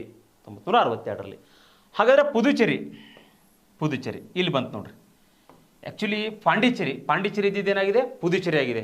ಅದನ್ನೂ ಕೂಡ ಹೆಸರುಗಳ ಬದಲಾವಣೆಗೆ ಸಂಬಂಧಪಟ್ಟಂತೆ ಅಲ್ಲಿ ಕೂಡ ನಿಮ್ಗೆ ಬೇಕಾಗ್ತದೆ. ಹೆಸರುಗಳಿಗೆ ಬದಲಾವಣೆಗೆ ಸಂಬಂಧಪಟ್ಟಂತೆ ಅಲ್ಲಿಯೂ ಕೂಡ ಕಾನ್ಸ್ಟಿಟ್ಯೂಷನ್ ಅಮೆಂಡ್ಮೆಂಟ್ ಬೇಕಾಗ್ತದೆ. ಹಾಗಾದರೆ ಇಲ್ಲೊಂದು ಅರ್ಥ ಮಾಡ್ಕೊಡ್ರಿ, ಇಲ್ಲಿ ಪುದುಚೇರಿ ಅಂತಕ್ಕಂಥದ್ದು ಆ್ಯಕ್ಚುಲಿ ಫ್ರಾನ್ಸಿಗೆ ಇರುತ್ತದೆ. ಇಲ್ಲೇನಾಗುತ್ತೆ, ಇಲ್ಲಿಯೂ ಕೂಡ ಫ್ರಾನ್ಸ್ ಜೊತೆಗೆ ಅಗ್ರಿಮೆಂಟ್ ಮಾಡ್ಕೊಳ್ಳುವುದರ ಮೂಲಕವಾಗಿ ಈ ಪುದುಚೇರಿ ಪ್ರದೇಶವನ್ನು ಸಹಿತ ಎಲ್ಲಿ ಬರ್ತದೆ ರೀ, ಪುದುಚೇರಿ ಇಲ್ಲಿ ಬರ್ತದೆ, ಇಲ್ಲಿ ಪುದುಚೇರಿ ಬರ್ತದೆ. ಈ ಪುದುಚೇರಿ ಪ್ರದೇಶವನ್ನು ಸಹಿತ ಏನು ಮಾಡ್ತಾರೆ, ಭಾರತದ ಒಂದು ಒಕ್ಕೂಟದಲ್ಲಿ ಸೇರಿಸ್ಕೊಳ್ತಾರೆ. ಹಾಗಾದರೆ ಪುದುಚೇರಿ ಇವತ್ತೇನು ಕೇಂದ್ರಾಡಳಿತ ಪ್ರದೇಶ, ಯೂನಿಯನ್ ಟೆರಿಟರಿ. ಓಕೆ, ಇದು ಕೂಡ ಅರ್ಥ ಆಗಿದೆ ಅಂತೇಳಿ ಭಾವಿಸ್ಕೊಂಡಿದ್ದೀನಿ. ಇವಾಗ ಇಲ್ಲಿ ನೋಡ್ರಿ, 7ನೇದು ಏನಂತ ಹೇಳಿದ್ರೆ 21ನೇ ಕಾನ್ಸ್ಟಿಟ್ಯೂಷನ್ ಅಮೆಂಡ್ಮೆಂಟು 1967ರಲ್ಲಿ ಆಗ್ತದೆ. 21ನೇ ಕಾನ್ಸ್ಟಿಟ್ಯೂಷನ್ ಅಮೆಂಡ್ಮೆಂಟು 1967. ಸಿಂಧಿ ಅಂತಕ್ಕಂಥ ಒಂದು ಭಾಷೆ ಇದು. ಈ ಸಿಂಧಿ ಭಾಷೆಯನ್ನು ನಮ್ಮ ಸಂವಿಧಾನದಲ್ಲಿ ಸೇರಿಸಲಾಗ್ತದೆ. ಅಂದರೆ 22 ಭಾಷೆಗಳದಾವು. 22 ಭಾಷೆಗಳಲ್ಲಿ ಸಿಂಧಿ ಭಾಷೆ ಕೂಡ ಸೇರಿಸ್ಕೊಳ್ತಾರೆ. ಹಾಗಾದರೆ ಈ ಸಿಂಧಿ ಭಾಷೆಯನ್ನು ಅತಿ ಹೆಚ್ಚು ಮಾತನಾಡ್ತಕ್ಕಂಥ ಜನ ಎಲ್ಲ ಅಂತ ಹೇಳಿದ್ರೆ ಪಂಜಾಬ್ ಮತ್ತು ಪಾಕಿಸ್ತಾನದಲ್ಲಿ ಸಿಂಧಿ ಭಾಷೆಯನ್ನು ಹೆಚ್ಚು ಮಾತಾಡ್ತಾರೆ ಜನ. ಓಕೆ, ಹೀಗಾಗಿ ಅದಕ್ಕೊಂದು ಕಾನ್ಸ್ಟಿಟ್ಯೂಷನ್ ಒಂದು ರೈಟ್ ಕೊಡಬೇಕಲ್ಲ, ಆ ಉದ್ದೇಶಕ್ಕೋಸ್ಕರ ಸಿಂಧಿ ಭಾಷೆಯನ್ನು ಸಹಿತ 1967ರಲ್ಲಿ ಅಮೆಂಡ್ಮೆಂಟ್ ಮಾಡೋದ್ರ ಮೂಲಕವಾಗಿ ಭಾರತದಲ್ಲಿ ಅದನ್ನು 22 ಭಾಷೆಗಳದಾವಲ್ಲ ಅಲ್ಲಿ ಕೂಡ ಅಳವಡಿಸಲಾಗ್ತದೆ. ಓಕೆ, ಹಾಗಾದರೆ ಇನ್ನೂ ಒಂದು 71ನೇ ಕಾನ್ಸ್ಟಿಟ್ಯೂಷನ್ ಅಮೆಂಡ್ಮೆಂಟು 1992. ಇಲ್ಲಿ ಕೊಂಕಣಿ, ನೇಪಾಳಿ, ಮಣಿಪುರ ಈ 3 ಭಾಷೆಗಳನ್ನು ಸೇರಿಸಲಾಗ್ತದೆ. ಎಲ್ಲಿ 22 ಭಾಷೆಗಳಲ್ಲಿ ಈ 3 ಭಾಷೆಗಳನ್ನು ಸೇರಿಸಲಾಗ್ತದೆ. ಒಂದು ಕೊಂಕಣಿ, ನೇಪಾಳಿ, ಮಣಿಪುರ. ಕೊಂಕಣಿ ಏನಂತ ಹೇಳಿದ್ರೆ ಮೇ ಬಿ ಗೋವಾ ಜಾಸ್ತಿ ಮಾತಾಡ್ತಾರೆ, ಕರ್ನಾಟಕ ಮತ್ತು ಕೇರಳ ಇಲ್ಲಿ ಕೊಂಕಣಿ ಜಾಸ್ತಿ ಅದ. ಈ ನೇಪಾಳಿ ಅಂದ ತಕ್ಷಣ ಈಶಾನ್ಯ ರಾಜ್ಯಗಳಲ್ಲಿ ನೇಪಾಳಿ ಜಾಸ್ತಿ ಮಾತಾಡ್ತಾರೆ. ಮಣಿಪುರ ಅಂದ ತಕ್ಷಣ ಮಣಿಪುರದಲ್ಲಿ ಜಾಸ್ತಿ ಮಾತಾಡ್ತಾರೆ ನೇಪಾಳಿ. ಹೀಗಾಗಿ ಅವರಿಗೆ ಒಂದು ಕಾನ್ಸ್ಟಿಟ್ಯೂಷನಲ್ ರೈಟ್ ಕೊಡಬೇಕಲ್ರಿ. ಆ ಭಾಷೆಗಳನ್ನು ತಿದ್ದುಪಡಿ ಮಾಡೋದರ ಮೂಲಕವಾಗಿ ಭಾರತದಲ್ಲಿರ್ತಕ್ಕಂಥ ರಾಜ್ಯಗಳ ಬಗ್ಗೆ ಮಾತಾಡ್ತಾ ಇದ್ದಾನಲ್ಲ, ಆ ರಾಜ್ಯಗಳ ಜನರು ಏನು ಭಾಷೆಗಳನ್ನು ಮಾತಾಡ್ತಾ ಇರ್ತಾರಲ್ಲ, ಆ ಭಾಷೆಗಳನ್ನು ನಾವೇನಾದ್ರು ತಿದ್ದುಪಡಿ ಮಾಡೋದ್ರ ಮೂಲಕವಾಗಿ ಭಾರತದ ಸಂವಿಧಾನದಲ್ಲಿ ಅಳವಡಿಸ್ಕೊಂಡ್ರೆ ಹಲವಾರು ರೀತಿಯಾಗಿರ್ತಕ್ಕಂಥ ಹಕ್ಕುಗಳು ಅವ್ರಿಗೆ ಸಿಗ್ತವೆ. ಉದಾಹರಣೆಗೆ ಹೇಳೋದಾದರೆ ಆ ಭಾಷೆಗಳನ್ನು ಹಾಕಿದರೆ ಅಲ್ಲಿರ್ತಕ್ಕಂತಹ ಒಂದು ಸಾಹಿತ್ಯ ಕೂಡ ಬೆಳೀತದೆ. ಜೊತೆಗೆ ಅವರು ಕೂಡ ನಾಗರಿಕ ಸಿವಿಲ್ ಸರ್ವಿಸ್ ಎಕ್ಸಾಮ್ಸ್ಗಳಲ್ಲಿ ಅವರು ಕೂಡ ಪಾರ್ಟಿಸಿಪೇಟ್ ಮಾಡ್ಬೋದು. ಆ ಭಾಷೆಗೆ ಸಂಬಂಧಪಟ್ಟಂತೆ ಅವರು ಕೂಡ ಏನು ಮಾಡ್ಬೋದು ಅಂತ ಹೇಳಿದ್ರೆ ಅಲ್ಲಿ ತಮ್ಮ ಒಂದು ಎಕ್ಸ್ಪ್ರೆಷನ್ ಮಾಡ್ಬೋದು, ಅಭಿವ್ಯಕ್ತಪಡಿಸ್ಬೋದು. ಆ ಉದ್ದೇಶಕ್ಕೋಸ್ಕರ ಇವುಗಳನ್ನ ಅಮೆಂಡ್ಮೆಂಟ್ ಮಾಡಿದ್ದಾರೆ. ಇನ್ನು ನೆಕ್ಸ್ಟ್ 92ನೇ ಕಾನ್ಸ್ಟಿಟ್ಯೂಷನ್ ಅಮೆಂಡ್ಮೆಂಟ್ 2003ರಲ್ಲಿ ಆಗ್ತದೆ ರೀ. 2003ರಲ್ಲಿ 92ನೇ ಕಾನ್ಸ್ಟಿಟ್ಯೂಷನ್ ಅಮೆಂಡ್ಮೆಂಟು ಬೋಡೋ, ಡೋಗ್ರಿ, ಮೈಥಿಲಿ, ಸಂತಾಲಿ. ಬೋಡೋ, ಡೋಗ್ರಿ, ಮೈಥಿಲಿ, ಸಂತಾಲಿ ಈ ಭಾಷೆಗಳನ್ನು 22 ಭಾಷೆಗಳಂತ ಹೇಳಿದ್ನಲ್ಲ, ಆ ಭಾಷೆಗಳಲ್ಲಿ ಇವುಗಳನ್ನು ಹಾಕಲಾಗ್ತದೆ. ಬೋಡೋ, ಡೋಗ್ರಿ, ಮೈಥಿಲಿ, ಸಂತಾಲಿ ಭಾಷೆಗಳನ್ನ ಹಾಕಲಾಗ್ತದೆ. ಎಷ್ಟನೇ ಅಮೆಂಡ್ಮೆಂಟು? 2003ರಲ್ಲಿ. ಇವೆಲ್ಲ ಒಂದೇ ಕಡೆ ಸಿಗಲಿ ಅಂತೇಳಿ ನಿಮ್ಗೆ ಹಾಕಿದ್ದೇನೆ ನಾನು. 92ನೇ ಕಾನ್ಸ್ಟಿಟ್ಯೂಷನ್ ಅಮೆಂಡ್ಮೆಂಟು. ಆ ಅಮೆಂಡ್ಮೆಂಟ್ ಮಾಡೋದ್ರ ಮೂಲಕವಾಗಿ 4 ಭಾಷೆಗಳನ್ನು ಹಾಕಲಾಗ್ತದೆ, ನೆನ್ಪಿಟ್ಕೊಡ್ರಿ. ಇನ್ನು 36ನೇ ಕಾನ್ಸ್ಟಿಟ್ಯೂಷನ್ ಅಮೆಂಡ್ಮೆಂಟು. 36ನೇ ಕಾನ್ಸ್ಟಿಟ್ಯೂಷನ್ ಅಮೆಂಡ್ಮೆಂಟ್ ಏನಂತ ಹೇಳಿದ್ರೆ ಸಿಕ್ಕಿಂ ರಾಜ್ಯ ರಚನೆ ಆಗ್ತದೆ. ಆ್ಯಕ್ಚುಲಿ ನೋಡ್ರಿ, ಈ ಸಿಕ್ಕಿಂ ರಾಜ್ಯದ ಬಗ್ಗೆ ಹೇಳೋದಾದ್ರೆ ನಿಮ್ಗೆ ಇಲ್ಲಿ ಬರ್ತದೆ ರೀ. ಈ ಸಿಕ್ಕಿಂ ರಾಜ್ಯವನ್ನು ನಾವು ಏನಂತೇವೆ, ಸಿಕ್ಕಿಂ ರಾಜ್ಯವನ್ನು ಆ್ಯಕ್ಚುಲಿ ಇದನ್ನು ನಾವು ಚಿಕನ್ ನೆಕ್ ಅಂತೇಳಿ ಕರಿತೇವೆ. ಸಿಕ್ಕಿಂ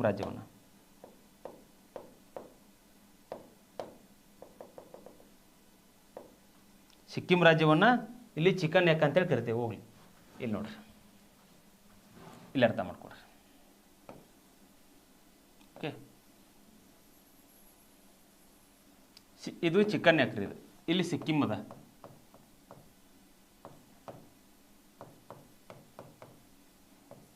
ಸಿಕ್ಕಿಂ ರಾಜ್ಯ. ಈ ಸಿಕ್ಕಿಂ ರಾಜ್ಯ 22ನೇ ರಾಜ್ಯವಾಗಿ 1975ರಲ್ಲಿ 36ನೇ ಕಾನ್ಸ್ಟಿಟ್ಯೂಷನ್ ಅಮೆಂಡ್ಮೆಂಟ್ ಮಾಡೋದ್ರ ಮೂಲಕವಾಗಿ ಭಾರತದ ಒಂದು ಒಕ್ಕೂಟದಲ್ಲಿ ಸೇರಿಸ್ಕೊಳ್ಳಾಗ್ತದೆ ಸಿಕ್ಕಿಂ ರಾಜ್ಯವನ್ನು. ನಿಮಗೆ ಹೇಳ್ತಾ ಇರೋದು ನಾನು ಏನಂದ್ರೆ, ಇದನ್ನು ಜಕ್ಸ್ಟ್ರಾ ನಿಮಗೆ ಪಾಯಿಂಟ್, ಇದು ಸಿಕ್ಕಿಂ ಅಂತಕ್ಕಂಥದ್ದು ಚಿಕನ್ ನೆಕ್ ಅಂತೇಳಿ ಕರೀತಾರೆ ಇದನ್ನು, ಸಿಕ್ಕಿಂ ರಾಜ್ಯವನ್ನು. ಇಲ್ಲಿ ನೋಡ್ರಿ, ಕಾರಿಡಾರ್ ಅಂತಕ್ಕಂಥ ಒಂದು ಪ್ಲೇಸ್ ಅದ. ಕಾರಿಡಾರ್ ಇಲ್ಲೇನಾಗುತ್ತೆ ಅಂತ ಹೇಳಿದ್ರೆ, ವೆಸ್ಟ್ ಬೆಂಗಾಲ್ದಲ್ಲಿ ಬರ್ತದೆ. ಇದು ಆ್ಯಕ್ಚುಲಿ ಕರೆಂಟ್ ಅಫೇರ್ಸ್. ಇದು ಡೋಕ್ಲಾಮ್ ಬಿಕ್ಕಟ್ಟು ಏನು ನಡೀತಲ್ಲ, ಡೋಕ್ಲಾಮ್ ಬಿಕ್ಕಟ್ಟು ಇಂಡಿಯಾ ಮತ್ತು ಪಾಕಿಸ್ತಾನ ನಡುವೆ ಆಗಿರ್ತಕ್ಕಂಥ ಒಂದು ಬಿಕ್ಕಟ್ಟು. ಈ ಬಿಕ್ಕಟ್ಟಿನ ನಂತರ ಈ ಪ್ಲೇಸ್ ಅತಿ ಹೆಚ್ಚು ಮಹತ್ವವನ್ನು ಪಡ್ಕೊಂಡದ. ಈ ಪ್ಲೇಸಿನ ಮುಖಾಂತರನೇ ಏನಂತ ಹೇಳಿದ್ರೆ 22 ಕಿಲೋಮೀಟರ್ ಅಷ್ಟೇ ಇದು ಎಡ್ಜ್ ಕುಡ್ಕೊಂಡದ. ಈ ಪ್ಲೇಸಿನ ಮುಖಾಂತರನೇ ಏನಾಗುತ್ತೆ ಅಂತ ಹೇಳಿದ್ರೆ ಟ್ರೇಡ್ ಆ್ಯಂಡ್ ಕಮ್ಯುನಿಕೇಷನ್ನು ಈ ರಾಜ್ಯಗಳ ನಡುವೆ, ಈಶಾನ್ಯ ರಾಜ್ಯಗಳ ನಡುವೆ ನಡೀತದೆ. ಹೀಗಾಗಿ ಇದು ಇಂಪಾರ್ಟೆಂಟ್ ಆಗ್ತದೆ. ಹಾಗಾದರೆ ಸಿಕ್ಕಿಂ ರಾಜ್ಯ 22ನೇ ರಾಜ್ಯವಾಗಿ ರಚನೆ ಆಗ್ತದೆ 1975ರಲ್ಲಿ. ಹಾಗಾದರೆ ಈಗ ನೆಕ್ಸ್ಟ್ ಬರ್ತಕ್ಕಂಥದ್ದು 42ನೇ ಕಾನ್ಸ್ಟಿಟ್ಯೂಷನ್ ಅಮೆಂಡ್ಮೆಂಟ್ ಇಂಪಾರ್ಟೆಂಟ್ ಆಗ್ತದೆ ನೋಡ್ರಿ. 1976ರಲ್ಲಿ ಏನಾಗುತ್ತೆ ಅಂತ ಹೇಳಿದರೆ ನಮ್ಮ ಸಂವಿಧಾನದಲ್ಲಿ ಒಂದು ಬದಲಾವಣೆ ತರ್ತದೆ. ಬದಲಾವಣೆ ಹಾದಿ ಬೆಳೀತಾ ಹೋಗ್ತದೆ ಸಂವಿಧಾನದಲ್ಲಿ. ಯಾವ ರೀತಿ ಅಂತ ಹೇಳಿದ್ರೆ, ಇಲ್ಲಿ ಇದನ್ನು ನಾವು ಆ್ಯಕ್ಚುಲಿ ಮಿನಿ ಕಾನ್ಸ್ಟಿಟ್ಯೂಷನ್ ಅಂತೇಳಿ ಕರಿತೇವೆ. ಇದನ್ನು ನಾವು 1976ರಲ್ಲಿ ಈ ಒಂದು 42ನೇ ತಿದ್ದುಪಡಿ ಆಗ್ತದೆ. ಈ ತಿದ್ದುಪಡಿಯನ್ನು ಮಿನಿ ಸಂವಿಧಾನ ಅಂತೇಳಿ ಕರಿತೇವೆ. ಯಾಕಂತೇಳಿದ್ರೆ ಇಲ್ಲಿ ಒಂದು ಅಂಶ ಸೇರ್ತದೆ, ಏನಂತೇಳಿ ಸಮಾಜವಾದಿ, ಜಾತ್ಯತೀತ, ಸಮಗ್ರತೆ. ಈ ಅಂಶಗಳು ಸೇರ್ಪಡೆ ಆಗ್ತವ್ರಲ್ಲಿ. ಸಮಾಜವಾದಿ, ಜಾತ್ಯತೀತ, ಸಮಗ್ರತೆ ಈ 3 ಅಂಶಗಳು ಸೇರ್ಪಡೆ ಆಗ್ತವೆ. ಎಲ್ಲಿ? ಭಾರತದ ಸಂವಿಧಾನದಲ್ಲಿ. ಹಾಗಾದ್ರೆ ಭಾರತ ಸಂವಿಧಾನದ ಪ್ರಸ್ತಾವನೆಯಲ್ಲಿ ಅದಾವಲ್ರಿ ಸಮಾಜವಾದಿ, ಜಾತ್ಯತೀತ, ಸಮಗ್ರತೆ ಈ 3 ಅಂಶಗಳನ್ನು ಸೇರಿಸಿದ್ದು ಯಾವ ಒಂದು ತಿದ್ದುಪಡಿ ಅಂತ ಹೇಳಿದ್ರೆ 42ನೇ ಕಾನ್ಸ್ಟಿಟ್ಯೂಷನ್ ಅಮೆಂಡ್ಮೆಂಟು 1976ರಲ್ಲಿ ಪ್ರಶ್ನೆ ಕೇಳಿದ್ದಾರೆ. ನೆನ್ಪಿಟ್ಕೊಳ್ರಿ. ಇದು ಒಂದಾಗ್ತದೆ. ಇನ್ನು ಎರಡನೇದು ನಮ್ಮಲ್ಲಿ ಫಂಡಮೆಂಟಲ್ ಡ್ಯೂಟೀಸ್ ಅಂತೇಳಿ ಕರಿತೀವ್ರಿ ನಾವು. ಫಂಡಮೆಂಟಲ್ ಡ್ಯೂಟೀಸ್, ಮೂಲಭೂತ ಕರ್ತವ್ಯಗಳನ್ನು ಸಹಿತ ನಾವು 42ನೇ ತಿದ್ದುಪಡಿ ಮುಖಾಂತರವಾಗಿ 1976ರಲ್ಲಿ ಸೇರಿಸ್ತೇವೆ. ಎರಡನೇದು. ಇನ್ನು ಮೂರನೇದು ಬಂದ್ಬಿಟ್ಟು ಅಡ್ಮಿನಿಸ್ಟ್ರೇಟಿವ್ ಟ್ರಿಬ್ಯುನಲ್ಸ್ ಅಂತೇಳಿ ಕರಿತೇವೆ ನಾವು. ಅಡ್ಮಿನಿಸ್ಟ್ರೇಟಿವ್ ಟ್ರಿಬ್ಯುನಲ್ಸ್ ಆಡಳಿತಾತ್ಮಕ ನ್ಯಾಯಮಂಡಳಿಗಳನ್ನು ಆಡಳಿತಾತ್ಮಕ ನ್ಯಾಯಮಂಡಳಿಗಳನ್ನು ಈ ಆಡಳಿತಾತ್ಮಕ ನ್ಯಾಯಮಂಡಳಿಗಳನ್ನು ಸಹಿತ 42ನೇ ಕಾನ್ಸ್ಟಿಟ್ಯೂಷನ್ ಅಮೆಂಡ್ಮೆಂಟು 1976ರಲ್ಲಿ ಸೇರಿಸಲಾಗ್ತದೆ. ಒಂದು ನೆನ್ಪಿಟ್ಕೊಡ್ರಿ, ಈ ಅಡ್ಮಿನಿಸ್ಟ್ರೇಟಿವ್ ಟ್ರಿಬ್ಯುನಲ್ಸ್ ಅದಾವಲ್ಲ ಎದಕ್ಕೆ ಸಂಬಂಧಪಟ್ಟಾವ ಅಂತ ಹೇಳಿದ್ರೆ ಸಿವಿಲ್ ಸರ್ವಿಸಿಗೆ ಸಂಬಂಧಪಟ್ಟಾವು. ಸಿವಿಲ್ ಸರ್ವಿಸ್ ಅಂದ್ರೆ ನಾಗರಿಕ ಸೇವಾ ವರ್ಗದ IAS IPS ಅಂತೇಳಿ ಏನು ಮಾತಾಡ್ತೇವಲ್ಲ ಅವರ ಹಕ್ಕುಗಳಿಗೆ ಸಂಬಂಧಪಟ್ಟಿದೆ. ಯಾವುದು? Administrative tribunals. ಇನ್ನು 4ನೇದು ಬಂದ್ಬಿಟ್ಟು ನ್ಯೂ DPSP ಸೇರಿಸ್ತಾರೆ. ನ್ಯೂ DPSP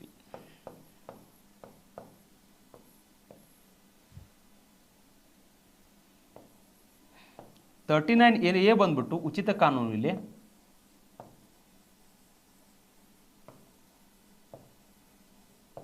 ಉಚಿತ ಕಾನೂನು. ಇಲ್ಲಿ 43A ಬಂದ್ಬಿಟ್ಟು ಆಡಳಿತದಲ್ಲಿ ಕಾರ್ಮಿಕರ ಭಾಗವಹಿಸುವಿಕೆ.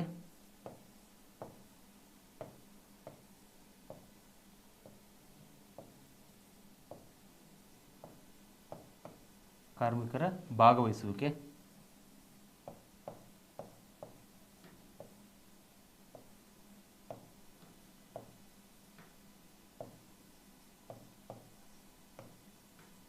ಕಾರ್ಮಿಕರ ಭಾಗವಹಿಸುವಿಕೆ.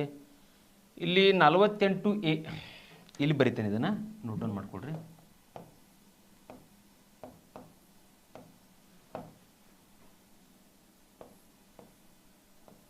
ಪರಿಸರ ಮತ್ತು ವನ್ಯಜೀವಿ ಸಂರಕ್ಷಣೆಗೆ ಸಂಬಂಧಪಟ್ಟಿದೆ.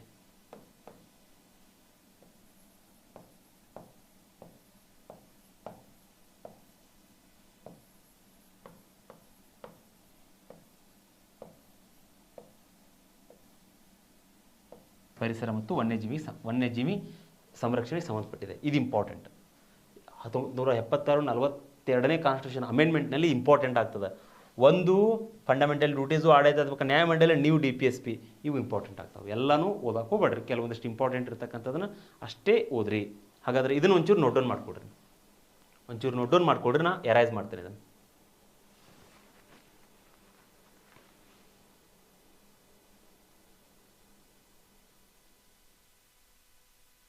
ಓಕೆ,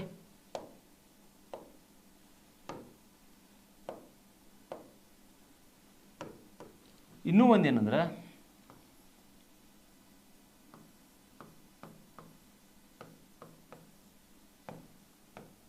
ಸ್ಟೇಟ್ ಲಿಸ್ಟಿಂದ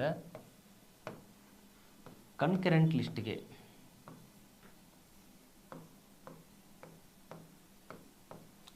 ಲಿಸ್ಟಿಗೆ ಕೆಲವೊಂದಿಷ್ಟು ಅಂಶಗಳನ್ನು ವರ್ಗಾವಣೆ ಮಾಡ್ತೀವಿ ನಾವು. ಏನೇನು ಸರ್ ಅಂತೇಳಿದ್ರೆ ಶಿಕ್ಷಣ,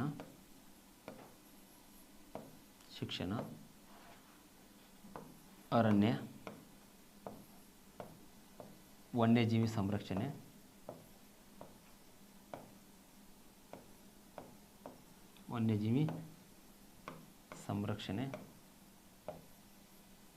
ಶಿಕ್ಷಣ, ಅರಣ್ಯ, ವನ್ಯಜೀವಿ ಸಂರಕ್ಷಣೆ, ಅಳತೆ ಮತ್ತು ತೂಕ,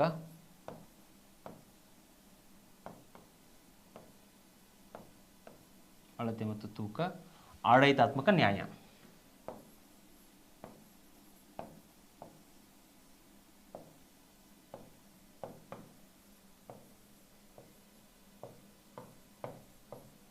ಆಡಳಿತಾತ್ಮಕ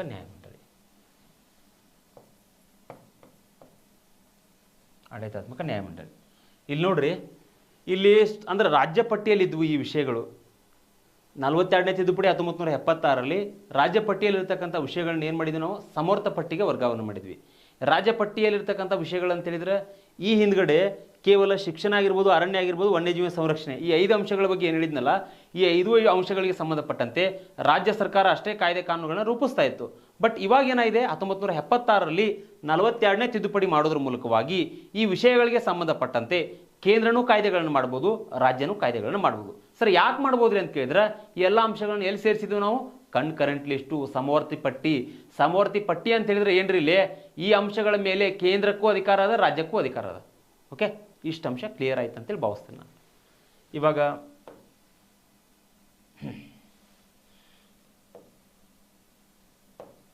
ಇನ್ನು ನೆಕ್ಸ್ಟ್ ಬರ್ತಕ್ಕಂಥದ್ದು 44ನೇ ಕಾನ್ಸ್ಟಿಟ್ಯೂಷನ್ ಅಮೆಂಡ್ಮೆಂಟು 1978ರಲ್ಲಿ.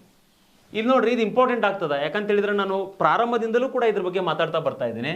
44ನೇ ಕಾನ್ಸ್ಟಿಟ್ಯೂಷನ್ ಅಮೆಂಡ್ಮೆಂಟು 1978ರಲ್ಲಿ ಆಗ್ತದೆ. ಆಸ್ತಿ ಹಕ್ಕು ತೆಗೆದು ಹಾಕ್ಲಾಗ್ತದೆ. ಆಸ್ತಿ ಹಕ್ಕು ಇವತ್ತಿಲ್ಲ, ಫಂಡಮೆಂಟಲ್ ರೈಟ್ಸ್ನಲ್ಲಿ ಇಲ್ಲ. ಹಾಗಾದ್ರೆ ಇದ್ರ ಬಗ್ಗೆ ನೋಡ್ರಿ, ಹಲವಾರು ರೀತಿಯಾಗಿರ್ತಕ್ಕಂಥ ಕೇಸ್ಗಳ ಬಗ್ಗೆ ಕೂಡ ನಾವು ಉಲ್ಲೇಖ ಮಾಡಿದೆ ಈ ರೈಟ್ಸ್ ಬಗ್ಗೆ ಹೇಳಬೇಕಾದ್ರೆ. ಇನ್ನೊಂದು ಹೇಳ್ತೀನಿ, ಈ ವಿಧಿ ಬಗ್ಗೆ ಇದ್ರ ಬಗ್ಗೆ ಏನು ಹೇಳಿದ್ನಲ್ಲ, ಅಮೆಂಡ್ಮೆಂಟ್ ಬಗ್ಗೆ, ಈ ಅಮೆಂಡ್ಮೆಂಟ್ ಬಗ್ಗೆ ಹಲವಾರು ಸ್ಪರ್ಧಾತ್ಮಕ ಪರೀಕ್ಷೆಗಳು ಕೇಳಿದ್ದಾರೆ. PC ಇಂದ ಹಿಡ್ಕೊಂಡು ಇವತ್ತು UPSC ವರೆಗೂ ಕೂಡ ಇದ್ರ ಬಗ್ಗೆ ಪ್ರಶ್ನೆ ಕೇಳಿದ್ದಾರೆ. ಯಾಕಂತ ಹೇಳಿದ್ರೆ ಆಸ್ತಿಯ ಹಕ್ಕು ಅಂತಕ್ಕಂಥದ್ದು ಈ ಹಿಂದ್ಗಡೆ ಹಲವಾರು ರೀತಿಯಲ್ಲಿ ವಿಮರ್ಶೆಗೆ ಒಳಪಟ್ಟಿದೆ. ಜೊತೆಗೆ ಹಲವಾರು ರೀತಿಯಲ್ಲಿ ಕಾಂಟ್ರವರ್ಸಿ ಇರ್ತಕ್ಕಂಥ ಒಂದು ಹಕ್ಕದು. ಸುಪ್ರೀಂ ಕೋರ್ಟಿಗೆ ತೆಲಿಬ್ಯಾನಾಗಿ ಹಿಡಿದು ಬಿಟ್ಟಿತ್ತದು ಈ ಹಕ್ಕು. ಆ ಉದ್ದೇಶಕ್ಕೋಸ್ಕರ ಈ ಹಕ್ಕಿಗೆ ಸಂಬಂಧಪಟ್ಟಂತೆ ಈಗೂ ಪ್ರಶ್ನೆ ಕೇಳ್ತಾರೆ, ಮುಂದೆ ಕೂಡ ಬರ್ತಕ್ಕಂಥ ಪ್ರತಿಯೊಂದು ಪರೀಕ್ಷೆಯಲ್ಲಿ ಕೂಡ ಇದ್ರ ಬಗ್ಗೆ ಪ್ರಶ್ನೆ ಕೇಳ್ತಾರೆ. ಅದಕ್ಕೆ ನೀವೇನು ಮಾಡಬೇಕು, ಇದನ್ನು ಸರಿಯಾಗಿ ನೋಟ್ ಡೌನ್ ಮಾಡ್ಕೋಬೇಕು, ಡ್ರಿಲ್ ಮಾಡ್ಕೋಬೇಕು. ಹಾಗಾದ್ರೆ ಆಸ್ತಿ ಹಕ್ಕು ಅಂತಕ್ಕಂಥದ್ದು ಇವತ್ತಿಲ್ಲ, ಫಂಡಮೆಂಟಲ್ ರೈಟ್ಸ್ನಲ್ಲಿ ಇಲ್ಲ, ಫಂಡಮೆಂಟಲ್ ರೈಟ್ಸ್ನಲ್ಲಿ ಇಲ್ಲ. ಇದೊಂದು ಲೀಗಲ್ ರೈಟ್ ಅಂದ್ರೆ ಏನ್ರಿ, ಕಾನೂನಾತ್ಮಕ ಹಕ್ಕು. ಕಾನೂನಾತ್ಮಕ ಹಕ್ಕು ಅಂದ್ರೆ ಏನ್ರಿ, ನೀವು ಫಾರ್ ಎಕ್ಸಾಂಪಲ್ ಇವಾಗ ಆಸ್ತಿ ಹಕ್ಕು ಅಂತಕ್ಕಂಥದ್ದು 300A ನಲ್ಲಿ ಅದ, 300A ನಲ್ಲಿ ಅದ. ಆದರೆ ಫಂಡಮೆಂಟಲ್ ರೈಟ್ಸ್ ನಲ್ಲಿ ಈ ಹಿಂದ್ಗಡೆ ಇದ್ದಿತ್ತಂತ ಹೇಳಿದ್ರೆ ಅದು ನೀವೇನ್ ಮಾಡ್ಬೋದು, ಸುಪ್ರೀಂ ಕೋರ್ಟ್ಗೂ ಹೋಗ್ಬೋದು, ಹೈಕೋರ್ಟ್ಗೂ ಹೋಗ್ಬೋದು. ಸುಪ್ರೀಂ ಕೋರ್ಟ್ಗೆ ಹೋಗ್ಬೋದು 32ನೇ ವಿಧಿ ಪ್ರಕಾರ, ಸುಪ್ರೀಂ ಕೋರ್ಟ್ 226ನೇ ವಿಧಿ ಪ್ರಕಾರ ನೀವು ಹೈಕೋರ್ಟಿಗೆ ಹೋಗ್ಬಿಟ್ಟು ಈ ಹಿಂದ್ಗಡೆ ಫಂಡಮೆಂಟಲ್ ರೈಟ್ಸ್ ನಲ್ಲಿ ಆಗ್ತಕ್ಕಂತಹ ಉಲ್ಲಂಘನೆಗಳೇನದಾವಲ್ಲ ಅವೆಲ್ಲವೂ ಆ ರೀತಿ ಆಗ್ತಕ್ಕಂಥ ಉಲ್ಲಂಘನೆಗೆ ಸಂಬಂಧಪಟ್ಟಂತೆ ನೀವು ಸಹಿತ ಆಸ್ತಿ ಹಕ್ಕು ನಿಮ್ಮದೇನಾದ್ರು ಉಲ್ಲಂಘನೆ ಆಗಿತ್ತಂದ್ರೆ ಹಕ್ಕುಗಳನ್ನು ಪಡ್ಕೊಳ್ಬೋದು ನೀವು. ಯಾವಾಗ ಆ ಆಸ್ತಿ ಹಕ್ಕು ಇದ್ದಿತ್ತಂದ್ರೆ. ಈಗಿಲ್ಲ ಆಸ್ತಿ ಹಕ್ಕು, ಲೀಗಲ್ ರೈಟ್ ಅದ. ಲೀಗಲ್ ರೈಟ್ ಅಂತ ಹೇಳಿದ್ರೆ 300A ಅಡಿಯಲ್ಲಿ ಈ ಹಕ್ಕನ್ನು ಇಡಲಾಗಿದೆ. ಕೇವಲ ನೀವು ಕಾನೂನಾತ್ಮಕವಾಗಿ ಅಷ್ಟೇ ಬಡದಾಡ್ಬೋದು. ಯಾವುದೇ ರೀತಿಯಾಗಿ ನೀವು ಸುಪ್ರೀಂ ಕೋರ್ಟ್ ಹೋಗ್ತೇನೆ ರೀ, ಹೈಕೋರ್ಟಿಗೆ ಹೋಗ್ತೇನೆ ಅಂತ ಹೇಳಿದ್ರೆ ಆಗೋದಿಲ್ಲ. ನೆನ್ಪಿಟ್ಕೊಡ್ರಿ, ಇದು ಕೂಡ ಅರ್ಥ ಆಗಿದೆ ಅಂತೇಳಿ ನಾನು ಭಾವಿಸ್ತೇನೆ. ಹಾಗಾದ್ರೆ ಓಕೆ, ಇಲ್ಲಿ ನೋಡ್ರಿ, ವೆರಿ ಇಂಪಾರ್ಟೆಂಟು, ಪಕ್ಷಾಂತರ ನಿಷೇಧ ಕಾಯ್ದೆ. ಈ ಅಮೆಂಡ್ಮೆಂಟ್ ಬಂದ್ಬಿಟ್ಟು 52ನೇ ಕಾನ್ಸ್ಟಿಟ್ಯೂಷನ್ ಅಮೆಂಡ್ಮೆಂಟು 1985ರಲ್ಲಿ ಆಗ್ತದ. ಇದ್ರ ಬಗ್ಗೆ ಮಾತಾಡ್ಬೇಕಂತ ಹೇಳಿದ್ರೆ ನಮ್ಮ ಭಾರತದ ರಾಜಕೀಯ ವ್ಯವಸ್ಥೆಯಲ್ಲಿಯೇ ಅತ್ಯಂತ ಒಂದು ಕೆಟ್ಟ ವ್ಯವಸ್ಥೆ ಯಾವ್ದಾರು ಅದ ಅಂತ ಹೇಳಿದ್ರೆ ಅದು ಆಂಟಿ ಡಿಫೆಕ್ಷನ್, ಪಕ್ಷಾಂತರ ನಿಷೇಧ ಕಾಯ್ದೆ. ಯಾಕೆ ಹೇಳ್ತಾ ಇದ್ದಾನೆ ಅಂತ ಹೇಳಿದ್ರೆ, ಈ ಹಿಂದ್ಗಡೆ ಬಿಫೋರ್ ಇಂಡಿಪೆಂಡೆನ್ಸ್ ಡೇ ನಮ್ಮಲ್ಲಿರ್ತಕ್ಕಂಥ ರಾಜಕೀಯ ವ್ಯಕ್ತಿಗಳು, ನಮ್ಮಲ್ಲಿರ್ತಕ್ಕಂಥ ಪೊಲಿಟಿಕಲ್ ಇದ್ರಲ್ಲ ಅವರೆಲ್ಲರೂ ಸಹಿತ ಎದಕ್ಕೋಸ್ಕರ ಬಡದಾಡ್ತಾ ಇದ್ರು ಅಂತ ಹೇಳಿದ್ರೆ, ರಾಷ್ಟ್ರವನ್ನು ಕಟ್ಟಬೇಕು, ನಾವು ಸಂವಿಧಾನವನ್ನು ಕೊಡಬೇಕು, ಇಲ್ಲಿರ್ತಕ್ಕಂಥ ಜನರ ಒಂದು ಸಮಸ್ಯೆಗಳಿಗೆ ನಾವು ಕಿವಿ ಕೊಡ್ಬೇಕಂತೇಳಿ ಬಡದಾಡ್ತಾ ಇದ್ರು. ಯಾವಾಗ 1947 ಆಗಿನ ಅವಧಿ ಒಳಗಡೆ ಸಂವಿಧಾನ ರಚನೆ ಆಗುವವರೆಗೂ ಸಹಿತ. ಆದರೆ ಅದಾದ ಮೇಲೆ 1952ರಲ್ಲಿ ಏನಾಯ್ತು ಅಂತ ಹೇಳಿದ್ರೆ ಪ್ರಥಮ ಒಂದು ಮಹಾ ಚುನಾವಣೆ ನಡೀತದ. ಅದಾದ್ಮೇಲೆ ಏನಾಯ್ತು ಅಂತ ಹೇಳಿದ್ರೆ ಯಾಕೋ ಗೊತ್ತಿಲ್ಲ, ನಮ್ಮ ಒಂದು ಪೊಲಿಟಿಕಲ್ ಲೀಡರ್ಗಳಿಗೆ ಏನಾಗ್ಬಿಡ್ತು, ಹಣದ ರುಚಿ ಹತ್ತಕ್ಕೆ ಸ್ಟಾರ್ಟ್ ಆಯ್ತು. ಯಾಕಂತ ಹೇಳ್ತಾ ಇದ್ದಾನೆ ಅಂತ ಹೇಳಿದ್ರೆ, ಅಧಿಕಾರ, ಹಣ, ಮೋಹ ಇವೆಲ್ಲ ಸಿಕ್ತಂತ ಹೇಳಿದ್ರೆ ಆ ವ್ಯಕ್ತಿ ಏನು ಮಾಡೋಕ್ಕಾದ್ರೂ ರೆಡಿ ಇರ್ತಾನೆ. ಅಂಥ ನಿದರ್ಶನಗಳು ನಮ್ಮ ರಾಜಕೀಯ ವ್ಯವಸ್ಥೆಯಲ್ಲಿ ಅದಾವೆ. ಅದ್ರ ಬಗ್ಗೆ ನಿಮ್ಗೆ ಕೊಡ್ತೇನೆ ನಾನು. ಯಾಕೆ ಹೇಳ್ತಾ ಇದ್ದಾನೆ ಅಂತ ಹೇಳಿದ್ರೆ, ಈ ಅಂಶ ನಿಮ್ಗೆ 1967ರ ನಂತರ ಏನಾಯ್ತು ಅಂತ ಹೇಳಿದ್ರೆ ನಮ್ಮಲ್ಲಿ ಈ ಒಂದು ಪಕ್ಷಾಂತರ ಪಿಡುಗು ಜಾಸ್ತಿ ಆಗ್ಲಿಕ್ಕೆ ಸ್ಟಾರ್ಟ್ ಆಯ್ತು. ಅದಕ್ಕೆ ನಾವು ಅಯಾರಾಮ್ ಗಯಾರಾಮ್ ಅಂತೇಳಿ ಕರಿತೀವಿ. ಅಯಾರಾಮ್ ಗಯಾರಾಮ್ ಈ ವರ್ಡ್ ಏನದ ಅಲ್ರಿ, ಅತಿ ಹೆಚ್ಚು ಫೇಮಸ್ ಆಗಿರ್ತಕ್ಕಂಥ ವರ್ಡ್ ಇದು, ಅಯಾರಾಮ್ ಗಯಾರಾಮ್. ಹೆಂಗಂತ ಹೇಳಿದ್ರೆ ಇವ್ ಏನದಲ್ಲ, ಗಯಾರಾಮ್ ಅಂತಕ್ಕಂಥ ವ್ಯಕ್ತಿ ಏನದಾನಲ್ಲ 15 ದಿನದಾಗ 3 ಸಲ ಪಕ್ಷಾಂತರ ಆಗ್ತಾನೆ ರೀ. ಅಂದ್ರೆ 3 ಪಾರ್ಟಿ ಚೇಂಜ್ ಮಾಡ್ತಾನೆ, 3 ಸಲ ಪಕ್ಷಾಂತರ ಆಗ್ತಾನೆ. ಈ ಅಯಾರಾಮ್ ಅಂತಕ್ಕಂಥ ವ್ಯಕ್ತಿ 2 ಸಲ ಪಕ್ಷಾಂತರ ಆಗ್ತಾನೆ. 1 ದಿನದಾಗ 2 ಸಲ ಆಗ್ತಾನೆ, ನೀವು 15 ದಿನದಾಗ 3 ಸಲ ಆಗ್ತಾನೆ. ಅಂದ್ರೆ ಏನ್ರಿ ಇದು, ಒಂದು ಸ್ಕೂಲ್ ಒಳಗಡೆ ಇರ್ತೀರಿ ನೀವು, ಒಬ್ಬ ಸ್ಕೂಲ್ ಒಳಗಡೆ SLC ಆಗಿರ್ಬೋದು, ಪ್ರೈಮರಿ ಸ್ಕೂಲ್ ಒಳಗಡೆ ಅಗದಿ ಹುಡುಗ ಏನಾದರೂ ಇದ್ದಂತೇಳಿದ್ರೆ ಅವನನ್ನು ಶಿಕ್ಷಕರು ಸಾಯೋವರೆಗೂ ಕೂಡ ಮರಿದಿಲ್ಲ. ಹಂಗೆ ನಮ್ಮ ಭಾರತದ ರಾಜಕೀಯ ವ್ಯವಸ್ಥೆಯಲ್ಲಿ ಈ ಪಕ್ಷಾಂತರ ನಿಷೇಧ ಕಾಯ್ದೆ ಅಡಿಯಲ್ಲಿ ಅಯಾರಾಮ್ ಗಯಾರಾಮ ಅಂತಕ್ಕಂಥ ವ್ಯಕ್ತಿಗಳೇನದಾರಲ್ಲ ಇವ್ರು ಮರೆಯೋಕೆ ಸಾಧ್ಯನೇ ಇಲ್ಲ. ಪ್ರಶ್ನೆ ಕೇಳ್ಬೋದು, ಅಯಾರಾಮ್ ಗಯಾರಾಮ್ ಅಂತಕ್ಕಂಥ ಒಂದು ವ್ಯಕ್ತಿ ಆಗಿರ್ಬೋದು, ಏನೋ ಒಂದು ಕೊಡ್ಬೋದು ಪ್ರಶ್ನೆ ಪತ್ರಿಕೆಯಲ್ಲಿ. ಕೊಟ್ಟು ಎದಕ್ಕೆ ಸಂಬಂಧಪಟ್ಟಿದೆ ಅಂತ ಕೇಳಿದ್ರೆ ಪಕ್ಷಾಂತರಕ್ಕೆ ಸಂಬಂಧಪಟ್ಟಿದೆ ಅಂತ ಹಾಕ್ಬೇಕು ನೀವು. ಅದರಲ್ಲಿ ಆಪ್ಷನ್ಸ್ನಲ್ಲಿ ನಿಮ್ಗೆ ಏನೋ ಕೊಡ್ಬೋದು. ಅದನ್ನು ಕೂಡ ತಲೆ ಕೆಡಿಸ್ಕೊಳ್ಳೋಕೆ ಹೋಗ್ಬೇಡ್ರಿ. ಅಯಾರಾಮ್ ಗಯಾರಾಮ್ ಅಂದ ತಕ್ಷಣ ನೀವು ಪಕ್ಷಾಂತರ ಅಂತೇಳಿ ನೆನ್ಪಿಟ್ಕೊಳ್ಬೇಕು. ಇದು ಭಾರತದ ರಾಜಕೀಯ ವ್ಯವಸ್ಥೆಯಲ್ಲಿ ಒಂದು ಅಂದರೆ ಮುಂದೆ ಬರ್ತಕ್ಕಂಥ ರಾಜಕೀಯ ನಾಯಕರಿಗೆ ಏನು ಕೊಡ್ತು, ಒಂದು ಗೈಡೆನ್ಸ್ ಕೊಡ್ತು. ಆ ಗೈಡೆನ್ಸಿನ ಆಧಾರದ ಮೇಲೆ ಏನು ಮಾಡಿದ್ರು ಅಂತ ಹೇಳಿದ್ರೆ, ನಮ್ಮಲ್ಲಿ ಹಿಂಗೆಲ್ಲ ಪಕ್ಷಾಂತರ ಅಂದರೆ ಒಂದು ಪಕ್ಷ ಬಿಟ್ಟು ಇನ್ನೊಂದು ಪಕ್ಷಕ್ಕೆ ಹೋಗಕ್ಕೆ ಸ್ಟಾರ್ಟ್ ಮಾಡಿಬಿಟ್ರಲ್ಲ, ನಮ್ಮಲ್ಲಿ ಏನಾಯ್ತು ಅಂತ ಹೇಳಿದ್ರೆ ಇದ್ರ ಬಗ್ಗೆ ಒಂದು ಕಾಯ್ದೆ ಮಾಡ್ಬೇಕಂತೇಳಿ 52ನೇ ಕಾನ್ಸ್ಟಿಟ್ಯೂಷನ್ ಅಮೆಂಡ್ಮೆಂಟ್ ಮಾಡಿ 1985ರಲ್ಲಿ ಏನು ಮಾಡಿದ್ರು ಅಂತ ಹೇಳಿದ್ರೆ, ರಾಜೀವ್ ಗಾಂಧಿ ಗೌರ್ಮೆಂಟ್ ಏನು ಮಾಡ್ತು ಅಂತ ಹೇಳಿದ್ರೆ, ಇಲ್ಲಿ ರಾಜೀವ್ ಗಾಂಧಿ ಗೌರ್ಮೆಂಟು ಇಲ್ಲಿ ಪಕ್ಷಾಂತರ ನಿಷೇಧ ಕಾಯ್ದೆಯನ್ನು ಜಾರಿಗೆ ತೊಗೊಂಬಂತು. ಹಾಗಾದ್ರೆ ಸರ್ ಪಕ್ಷಾಂತರ ನಿಷೇಧ ಕಾಯ್ದೆ ಅಂತ ಇಷ್ಟೆಲ್ಲ ಹೇಳಾಕತ್ತಿರಲ್ರಿ, ಅದ್ರ ಮೀನಿಂಗ್ ಏನ್ರಿ ಸರ್ ಅಂತ ಹೇಳಿದ್ರೆ, ಪಕ್ಷಾಂತರ ನಿಷೇಧ ಕಾಯ್ದೆ ಅಂತ ಹೇಳಿದ್ರೆ ಇಲ್ಲಿ ನೋಡ್ರಿ, ಒಬ್ಬ ವ್ಯಕ್ತಿ ಅದನ್ರಿ, ಇಲ್ಲಿ ಒಬ್ಬ ವ್ಯಕ್ತಿ ಎಂ ಪಿ ಅಥವಾ MLA ಯಾರಾದರೂ ಆಗಿರ್ಬೋದು. ಇವನು ಒಂದು ಪಕ್ಷವನ್ನು ಬಿಟ್ಟು ಒಂದು ಪಾರ್ಟಿಯನ್ನು ಬಿಟ್ಟು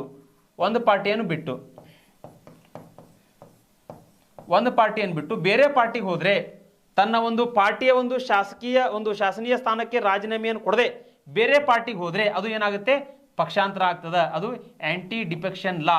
ಓಕೆ, ಆಂಟಿ ಡಿಫೆಕ್ಷನ್ ಲಾ ಆಗ್ತದ.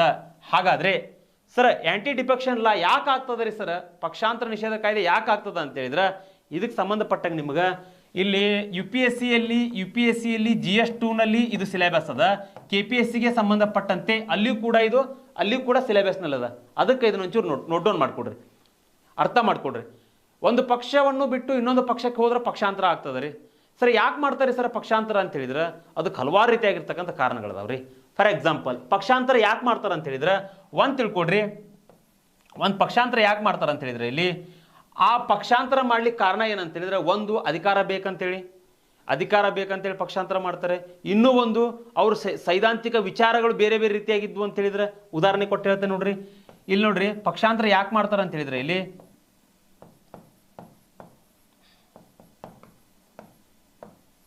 ಈ JDS BJP ಇದೊಂದು ಕಾಂಗ್ರೆಸ್ ಇದೊಂದು JDS ಅಂತ ತಿಳ್ಕೊಡ್ರಿ. ಪಕ್ಷಾಂತರ ಯಾಕೆ ಮಾಡ್ತಾರೆ ಅಂತ ಹೇಳಿದ್ರೆ ಇಲ್ಲಿ ನಾ ಯಾವುದೇ ಒಂದು ರಾಜಕೀಯ ಪಕ್ಷದ ಬಗ್ಗೆ ಮಾತಾಡ್ತಾ ಇಲ್ಲ, ಬಟ್ ಒಬ್ಬ ಪಾಲಿಟಿ ಲೆಕ್ಚರರ್ ಆಗಿ ಪಕ್ಷಾಂತರ ಅಂತೇಳಿ ಬಂದಾಗ ನಾ ಇದ್ರ ಬಗ್ಗೆ ಹೇಳ್ಕೊಡ್ಲೇಬೇಕು. ಯಾರಾದರೂ ಏನು ಅದ್ರ ಬಗ್ಗೆ ಅಪಾರ್ಥ ತಿಳ್ಕೊಳಕ್ ಹೋಗ್ಬಿಡ್ರಿ. ಇಲ್ಲಿ ನೋಡ್ರಿ ಒಬ್ಬ ವ್ಯಕ್ತಿ ಪಕ್ಷಾಂತರ ಮಾಡ್ಲಿಕ್ಕೆ ಕಾರಣ ಏನಂತ ಹೇಳಿದ್ರೆ ಕೆಲವೊಂದು ಸೈದ್ಧಾಂತಿಕ ಕಾರಣಗಳು ಅವ್ನಿಗೆ ಇಷ್ಟ ಆಗ್ಲಿಕ್ಕಿಲ್ಲ. ಒಬ್ಬ ವ್ಯಕ್ತಿ ಅದನ್ರಿ, ಇವನು MLA ಅಥವಾ MP ಎಲೆಕ್ಷನ್ನಲ್ಲಿ ಗೆದ್ದು ಬರ್ತಾನೆ, ಇವನು ಓಕೆ ವಿನ್ ಆಗ್ತಾನೆ. ನೀವು ವಿನ್ ಆದ ನಂತರ ಆತ ಇಲ್ಲಿ BJP ಪಾರ್ಟಿಯಲ್ಲಿ ಇರ್ತಾನಂತ ತಿಳ್ಕೊಡ್ರಿ. ಈ BJP ಪಾರ್ಟಿಯಲ್ಲಿ ಇದ್ದ ತಕ್ಷಣ ಈ ವ್ಯಕ್ತಿಗೆ ಕೆಲವೊಂದಿಷ್ಟು ವಿಚಾರಗಳು ಸೈದ್ಧಾಂತಿಕ ವಿಚಾರಗಳು ಅವ್ನಿಗೆ ಇಷ್ಟ ಆಗದೆ ಇರ್ಬೋದು. ಉದಾಹರಣೆಗೆ BJP ಅಂದ ತಕ್ಷಣ ನಾವೇನು ಮಾಡ್ತೀವಿ, ಹಿಂದೂ ಮೃದು ಸ್ವಭಾವದ ಬಗ್ಗೆ ಮಾತಾಡ್ತೀವಿ BJP ಅಂದ ತಕ್ಷಣ. ಆದರೆ ಈ ವ್ಯಕ್ತಿಗೆ ಆ ವಿಚಾರಗಳೇನೋ ಇಷ್ಟ ಆಗದೆ ಇರ್ಬೋದು, ಪಕ್ಷದಲ್ಲಿರ್ತಕ್ಕಂಥ ಆಂತರಿಕ ವಿಚಾರಗಳು ಅವ್ನಿಗೆ ಇಷ್ಟ ಆಗದೆ ಇರ್ಬೋದು, ಸೈದ್ಧಾಂತಿಕ ವಿಚಾರಗಳು ಇಷ್ಟ ಆಗದೆ ಇರ್ಬೋದು. ಅವಾಗ ಏನು ಮಾಡ್ತಾನೆ ಆ ವ್ಯಕ್ತಿ ಏನಂತ ಹೇಳಿದ್ರೆ ಇನ್ನೊಂದು ಪಾರ್ಟಿ ಕಾಂಗ್ರೆಸ್ ಪಾರ್ಟಿಗೆ, ಯಾಕಂತ ಹೇಳಿದ್ರೆ ಕಾಂಗ್ರೆಸ್ ಇಸ್ ಸೆಕ್ಯುಲರ್ ಒಂದು ಪಾರ್ಟಿ, ಅದು ಜಾತ್ಯತೀತ ಒಂದು ಪಾರ್ಟಿ. ಹೀಗಿದ್ದಾಗ ಇಲ್ಲಿ ಬರ್ತಾನ, ಈ ಪಾರ್ಟಿಗೆ ಬರ್ತಾನ, ಕಾಂಗ್ರೆಸ್ ಪಾರ್ಟಿಗೆ ಬರ್ತಾನ. ಯಾಕಂತ ಹೇಳಿದ್ರೆ ಸೈದ್ಧಾಂತಿಕ ವಿಚಾರಗಳು ಚೇಂಜ್ ಆಗಬೇಕು, ಜೊತೆಗೆ ಆ ಪಕ್ಷದಲ್ಲಿರ್ತಕ್ಕಂಥ ಆಂತರಿಕ ಕಲಹದಿಂದ ಅಧಿಕಾರದಿಂದ ಮೂರು ತಿಳ್ಕೊಡ್ರಿ. ಕಾಂಗ್ರೆಸ್ಸಿಗೆ ಬರ್ತಾನ, ಇಲ್ಲಿ ಇಷ್ಟ ಆಗಲಿಲ್ಲ ಅಂತ ಹೇಳಿದ್ರೆ JDSಗೆ ಬರ್ತಾನ. ಈ JDSನ ವಿಚಾರ ಏನಂತ ಹೇಳಿದ್ರೆ ಇಲ್ಲಿ ಎರಡು ವಿಚಾರಗಳು ಮಿಕ್ಸ್ ರೀ ಅವ್ರದ್ದು. ಈ ಕಡೆ ಹಿಂದುತ್ವ ಧೋರಣೆನೂ ಅದ, ಜಾತ್ಯತೀತ ಧೋರಣೆ ಅದ, ಎರಡೂ ಮಿಕ್ಸ್ ಅವ್ರದ್ದು. ಹೀಗಿದ್ದಾಗ ಅಲ್ಲಿ ಬೇಕಂತ ಹೇಳಿದ್ರೆ ಅಲ್ಲಿ ಹೋಗ್ತಾನ. ಹಿಂಗೆ ಒಂದು ಪಕ್ಷದಿಂದ ಒಂದು ಪಕ್ಷಕ್ಕೆ ಹಂಗೆ ಹೋಗ್ಬಿಟ್ರೆ ಇಲ್ಲಿ ಏನಾಗುತ್ತೆ ಅಂತ ಹೇಳಿದ್ರೆ ಒಂದು ಪಕ್ಷಕ್ಕೆ ಅನ್ಯಾಯ ಮಾಡಿದಂಗೂ ಆಗ್ತದೆ, ಜೊತೆಗೆ ಅದೇನಾಗುತ್ತೆ ಒಂದು ಸರ್ಕಾರದ ಅಸ್ಥಿರತೆಗೆ ಕೂಡ ಕಾರಣ ಆಗ್ತದೆ, ಸರ್ಕಾರ ಬೀಳಿಗೆ ಕೂಡ ಕಾರಣ ಆಗ್ತದೆ. ಈ ಉದ್ದೇಶಕ್ಕೋಸ್ಕರ ಇದನ್ನು ತಡೆಗಟ್ಟಬೇಕನ್ನೋ ಉದ್ದೇಶಕ್ಕೋಸ್ಕರನೇ ಏನಂತ ಹೇಳಿದ್ರೆ ಪಕ್ಷಾಂತರ ನಿಷೇಧ ಕಾಯ್ದೆಯನ್ನು ಜಾರಿಗೆ ತೊಗೊಂಬಂದ್ರು. ಇದನ್ನ ಕುದುರೆ ವ್ಯಾಪಾರ ಅಂತೇಳಿ ಕರೀತಾರೆ. ದೊಡ್ಡ ನಿದರ್ಶನಗಳದಾವ್ರಿ ಪಕ್ಷಾಂತರ ನಿಷೇಧ ಕಾಯ್ದೆಗೆ ಸಂಬಂಧಪಟ್ಟಂತೆ. ಹೇಳ್ಕೊತಾ ಹೋದ್ರೆ ಸುಮಾರು ಒಂದು 5-6 ತಾಸು ಇದ್ರ ಬಗ್ಗೆ ಮಾತಾಡ್ಬೋದು. ಓಕೆ, ಅಷ್ಟೊಂದು ಅಂಶಗಳು ಈ ಪಕ್ಷಾಂತರ ನಿಷೇಧ ಕಾಯ್ದೆಯಲ್ಲಿ ಅದಾವೆ. ಓಕೆ, ಹಾಗಾದ್ರೆ ಇದಕ್ಕೆ ಸಂಬಂಧಪಟ್ಟಂತೆ ಕಾಯ್ದೆಗೆ ಸಂಬಂಧಪಟ್ಟಂತೆ ಅಂಶಗಳು ಏನಂತ ಹೇಳಿದ್ರೆ ಇಲ್ಲಿ ಒಂದೇದೇನಂತ ಹೇಳಿದ್ರೆ ಒಂದು ಪಕ್ಷದಿಂದ ಒಬ್ಬ ವ್ಯಕ್ತಿ ಒಂದು ಪಕ್ಷದಿಂದ ಇನ್ನೊಂದು ಪಕ್ಷಕ್ಕೆ ಹೋದ್ರೆ ಒಬ್ಬ ವ್ಯಕ್ತಿ ಇನ್ನೊಂದು ಪಕ್ಷಕ್ಕೆ ಹೋದ್ರೆ ಪಕ್ಷಾಂತರ ಆಗ್ತದೆ. ಈ 1985ರ ಪಕ್ಷಾಂತರ ನಿಷೇಧ ಕಾಯ್ದೆಯಲ್ಲಿ ಬರ್ತಕ್ಕಂಥ ಅಂಶಗಳು. ಒಂದು ಪಕ್ಷದಿಂದ ಇನ್ನೊಂದು ಪಕ್ಷಕ್ಕೆ ಹೋದ್ರೆ ಅದು ಪಕ್ಷಾಂತರ ಆಗ್ತದೆ. ಓಕೆ, ಪಕ್ಷಾಂತರ ಆಗ್ತದೆ.